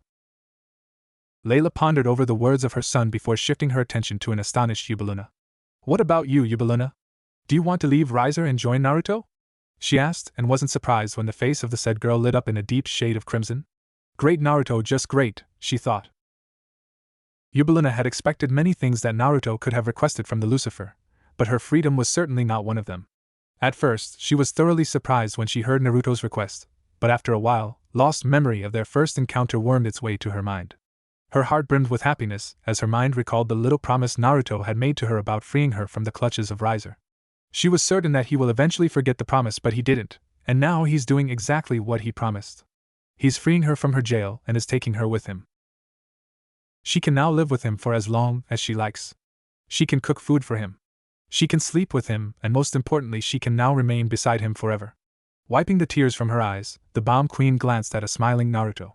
Yes, Lady Phenex, I want to join Master Naruto's peerage. With that said, she dashed towards Naruto, and without any warning, placed her soft lips on his. Revan, who had witnessed the whole thing, couldn't believe his eyes. This is bad, very bad. He let out a deep gulp. Oh my dear Satan, please keep this girl safe, he thought as his eyes glanced at a completely frozen Layla. Yep, she's going to kill this girl. Layla quivered, her whole body shivered as the cold realization of someone stealing her son's first kiss dawned on her. You bitch, she whispered, shocking the surrounding devils with the vile choice of the words, but she paid no heed to them. Naruto, who was still in a daze because of the kiss, froze when the cold words of his mother reached his ears. Knowing very well what was about to happen, he quickly positioned himself between Yubelina and Layla. Mother, please control yourself, Yubelina didn't really mean to do that. It was just that the emotions got too much out of her. He tried to calm down the fury in front of him, but unfortunately, his mother just ignored his pleas. Like a superior predator, Layla made her way to the corner where Yubelina was standing. Finally reaching her destination, she grabbed the collar of the quivering girl in front of her. You dare kiss him in front of me? She wailed, the wings of sacred hot fire blazing behind her. Do you even know what you have done? Finding it difficult to breathe, Yubelina was struggling her best to get out of the grasp of the real head of Phenex. I'm sorry, Lady Phenex. I didn't know what I was doing until I placed my lips on the lips of Master Naru. She was quieted down by an ominous stare from Layla. Stop elucidating the whole disaster again. I have seen it with my own eyes, and oh Satan, what a horrendous scene it was, she mumbled, sadness apparent in her tone. Naruto slumped at Layla's statements. She didn't have to over-exaggerate it that much. It was just an ordinary kiss. Mother, he uttered, but immediately had to step back when the cold gaze of his mother settled on him. Why, you don't have to aggravate it that much. It was just a normal kiss, and for your kind information, it wasn't my first kiss. My first kiss was seized away from me by Rias, you know, he declared while in the deep dark corner of the room, a certain red-haired devil froze in fear. Great, just great. Letting go off the poor Yubelina, Layla made her way to a relatively terrified Naruto. Naruto, she began as she placed a hand on the shoulder of the boy, who only twitched in acknowledgement. About how many girls have you kissed till now? She inquired, a foreign and undesirable expression shrouding her face in the process. Speculating that his mother was all fine now, Naruto beamed at her. Two, Mama, he admitted frankly while the people around him deadpanned. How can someone be so clueless? An amazed Sauna Citri thought. Naruto even puts her sister to shame. So one is Yubelina and another one is that Gremory girl, right? She asked, and on the ensuring nod of her son's head, sulked sadly. Do you like any of them? Now that was the question which took everyone by surprise. Because if you don't, then I'm going to fucking annihilate them, she exclaimed, yet again stunning the devil community with her outburst and preference of words. Words of his mother were plentiful to make Naruto step back in panic. He didn't believe her. She can't kill Rias in front of her brother, he thought, attempting to convince himself a bit, but then his eyes caught a glimpse of that simmering anger on her face. Fuck, she can. Noting that every eye present were now on him, he let out an awkward chuckle. Ha ha ha, what do you think, mother? I'm not that stupid to let anyone steal my first kiss, of course. I love Rias, he blurted out. Silence. It was pin-drop silence in the room. Everyone was either too much in shock to say anything or were plainly baffled by the announcement of the Phenex boy. What? 3, no 5 ghastly screams inundated the entire hall. Rubbing the back of his head, Naruto smiled sheepishly. I also love Yubelina, Akino, you, Ravel and Sauna, you know. I love everyone, except for a few assholes, he confessed and wheezed a sigh of relief when an adoring expression made itself visible on the face of his mother. Oh Naruto, you are such a kind and loving boy. A calm and gleaming Layla spoke as she cupped Naruto's cheeks in her palms. She can't be more proud of her darling son. He is just like his dad, kind and polite to everyone. She is glad that he didn't get anything from her foolish pervert husband. Speaking of foolish and pervert, Revan, who was watching everything from the sidelines, let out some few delightful profanities for his son's over-the-top smartness. Idiot always finds a way to get out from Layla's torrent of wrath, he thought while imagining how satisfactory and relaxed his life would have been if he also knew the secret of calming down Layla. He could have enjoyed his wonderful pervert adventures to their full extent without distressing about anything. But beggars cannot be choosers, he added as his eyes again bounced back to the mother and son duo. In her short but unusual life, Rias had seen an uncountable number of people with an unimaginable number of obsessions. Those obsessions varied vastly from each other. Some people had an obsession with their work, some with a particular thing, while the others had it for a person. She herself was surrounded by many people with strange obsessions. The prime example of it would be none other than her own stupid big brother. It's no secret that her brother loves her a little more than one should love her siblings. The same is the case with Sauna and her sister Serafal. Till today she used to think no one can have a more weird and horrendous fetish for their family members than her brother. Sadly and surprisingly her belief was demolished by a lady named Layla. At first, when she saw Layla overreact about her and Akino's friendship with Naruto, she did think something was wrong with Lady Phenex but shook it off and snored a sigh of relief thinking that it's just how she shows her concerns about her children.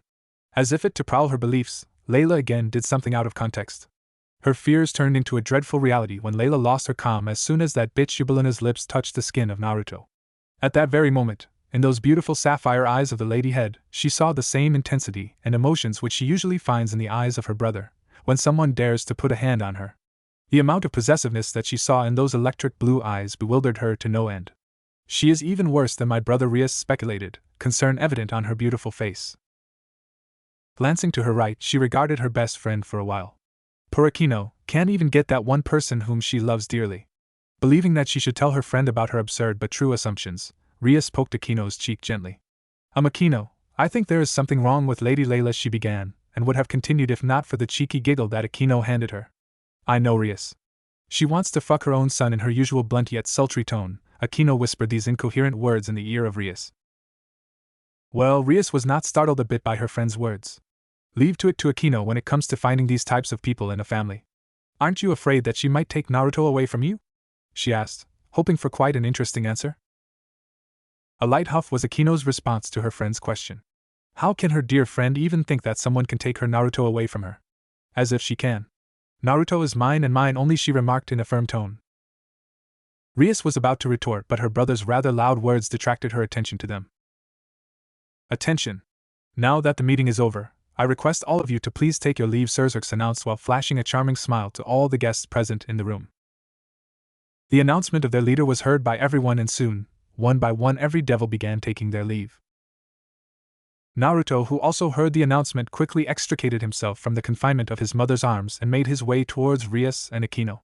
Unbeknownst to him, his gesture piqued the attention of everyone still present in the room. Finally reaching his desired location, Naruto smiled at both the girls. I want to apologize for my mother's behavior today. I know she was very rude to both of you today, but that's how she actually is, and I like her that way. Her being possessive towards me is what makes me feel that I do have someone who actually loves me selflessly. I hope you both will forgive her, he confessed with that ever-present smile on his face. Without waiting for the response from the girls, he turned on his heels to join his stunned mother in her stride to leave the room. Naruto, both Rias and Akino whispered in unison as they started at the retreating form of Naruto, who was now being strangled in a death hug of his crying mother. Looks like you weren't lying when you told me that he is a very interesting person, Lady Gremry, an amused and feeble smirking Graphia murmured gently to the lady beside her. He is a complete gentleman just like his father, Graphia Venelana Gremry noted, her prurient gaze still intact on the retreating form of the boy. Rias, who was now in a completely normal state of mind, twitched ever so slightly at the remarks that her maid and her mother were making about Naruto. Shut up, she whispered. What, Rias? Venelana inquired, still not sure what Rias just spoke. Clenching her fist tightly, she regarded her mother with a smile. I said stop ogling Naruto with those lusty eyes of yours, mother, she cried out, which strangely only intensified Venelana's smirk. My someone jealous, Venelana taunted. Nope, I'm not. Yes, you are. Nope. I wouldn't mind fucking the daylights out of that boy. Mother. Can we have a threesome, Lady Gremry? Akino. It had been a while since Naruto has visited the Phenex mansion. The humongous building was still the same, covered in a plethora of yellow and white shades, and the manor was shrouded by a vast luscious green field of flowers and exotic plants. Mama, a nostalgic emotion overran his heart as eyes took pleasure in the scenery in front of him. These flowers, these plants were all here because of his mother. You really outdid yourself, huh, Mama? He poked fun at the person who was walking quietly beside him. It was hardly anything special on my part, Naruto, but I'm still glad you like it, Layla responded, a delicate smile on her face. As if to tease his mother further, a cheerful scoff left Naruto's mouth. I can still remember you working day and night on it, you know, he murmured. I never understood why you wasted countless nights in this garden. You could have ordered a maid do the whole thing for you. A confused look emerged on his face at the end of the statement. Huh! He perked up at the mention of his father. A storm of burning red color covered Layla's whole face. And nothing, Naruto. she said, stammering as she tried to evade embarrassment. Huh. But I'm sure I heard you say Dad's name, Naruto stated, looking a bit confused at his mother's behavior. The storm of embarrassment only intensified on Layla's face. No! No! No! She blurted out and instantly looked away from Naruto. Her reaction only made Naruto more anxious about his mother's behavior. Now he knew something was troubling her. Trying to figure out what was bothering her, he paced to his left and plopped himself in the front of his mother. Why are you behaving like this, Mama? Is something troubling you? He asked his startled mother. Figuring out very well that her son wouldn't budge without getting some answers, she sighed in resignation. Your father used to love gardening, Naruto.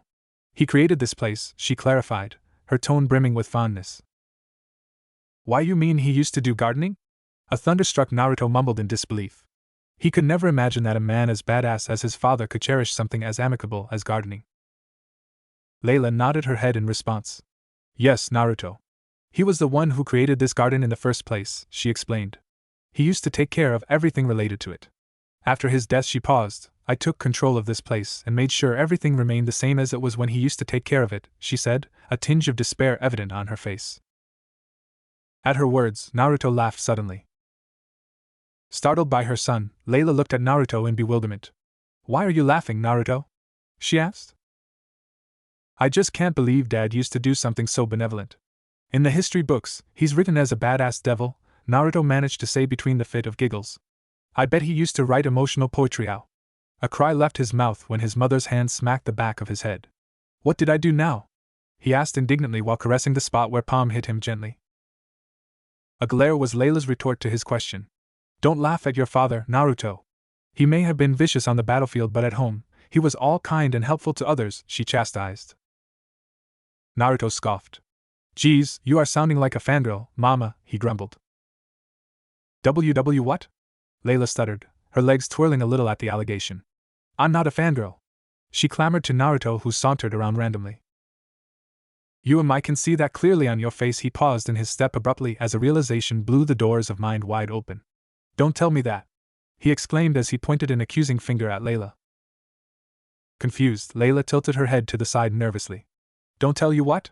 She asked uncertainly. Her senses screamed at her. This wasn't good.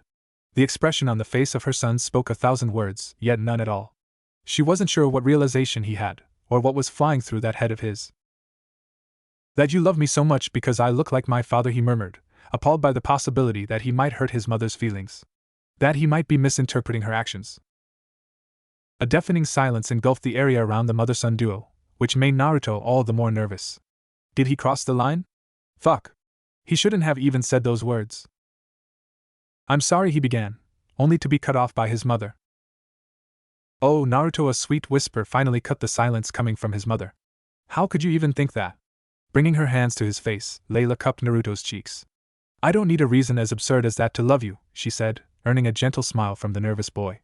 The instant I carried you in my arms for the first time, I knew that I would wholly love you, Naruto. Your smile is the most precious thing to me. I do appreciate how similar you are to your father, but I don't love you because of it. She paused as a smile made its way onto her face. I love you, not because you are Minato's son, but because you are my Naruto, she said with finality and leaned forward to place a kiss on Naruto's forehead. Mama, Naruto whispered as tears welled in his eyes. She may annoy him sometimes with her slightly overbearing but caring personality, but deep down he knew she loved him unconditionally and loved her for it. Her love reached far above everything else. You are the best, he exclaimed, and without any warning, embraced Layla in a tight hug. Layla, who was caught by surprise, didn't resist and soon embraced her son. Moments like these made her understand why she loved him the most. He is all that she needs. He is exactly like you, Minato. What are you both doing there? Everyone is waiting for Naruto inside. A familiar shout interrupted the moment between them. Sighing to herself, Layla smiled at her husband. We will be there soon, Revan, she said as she looked at her son. Let's go, Naruto, she said with a smile. With that, both devils started to walk towards the Phenex mansion again.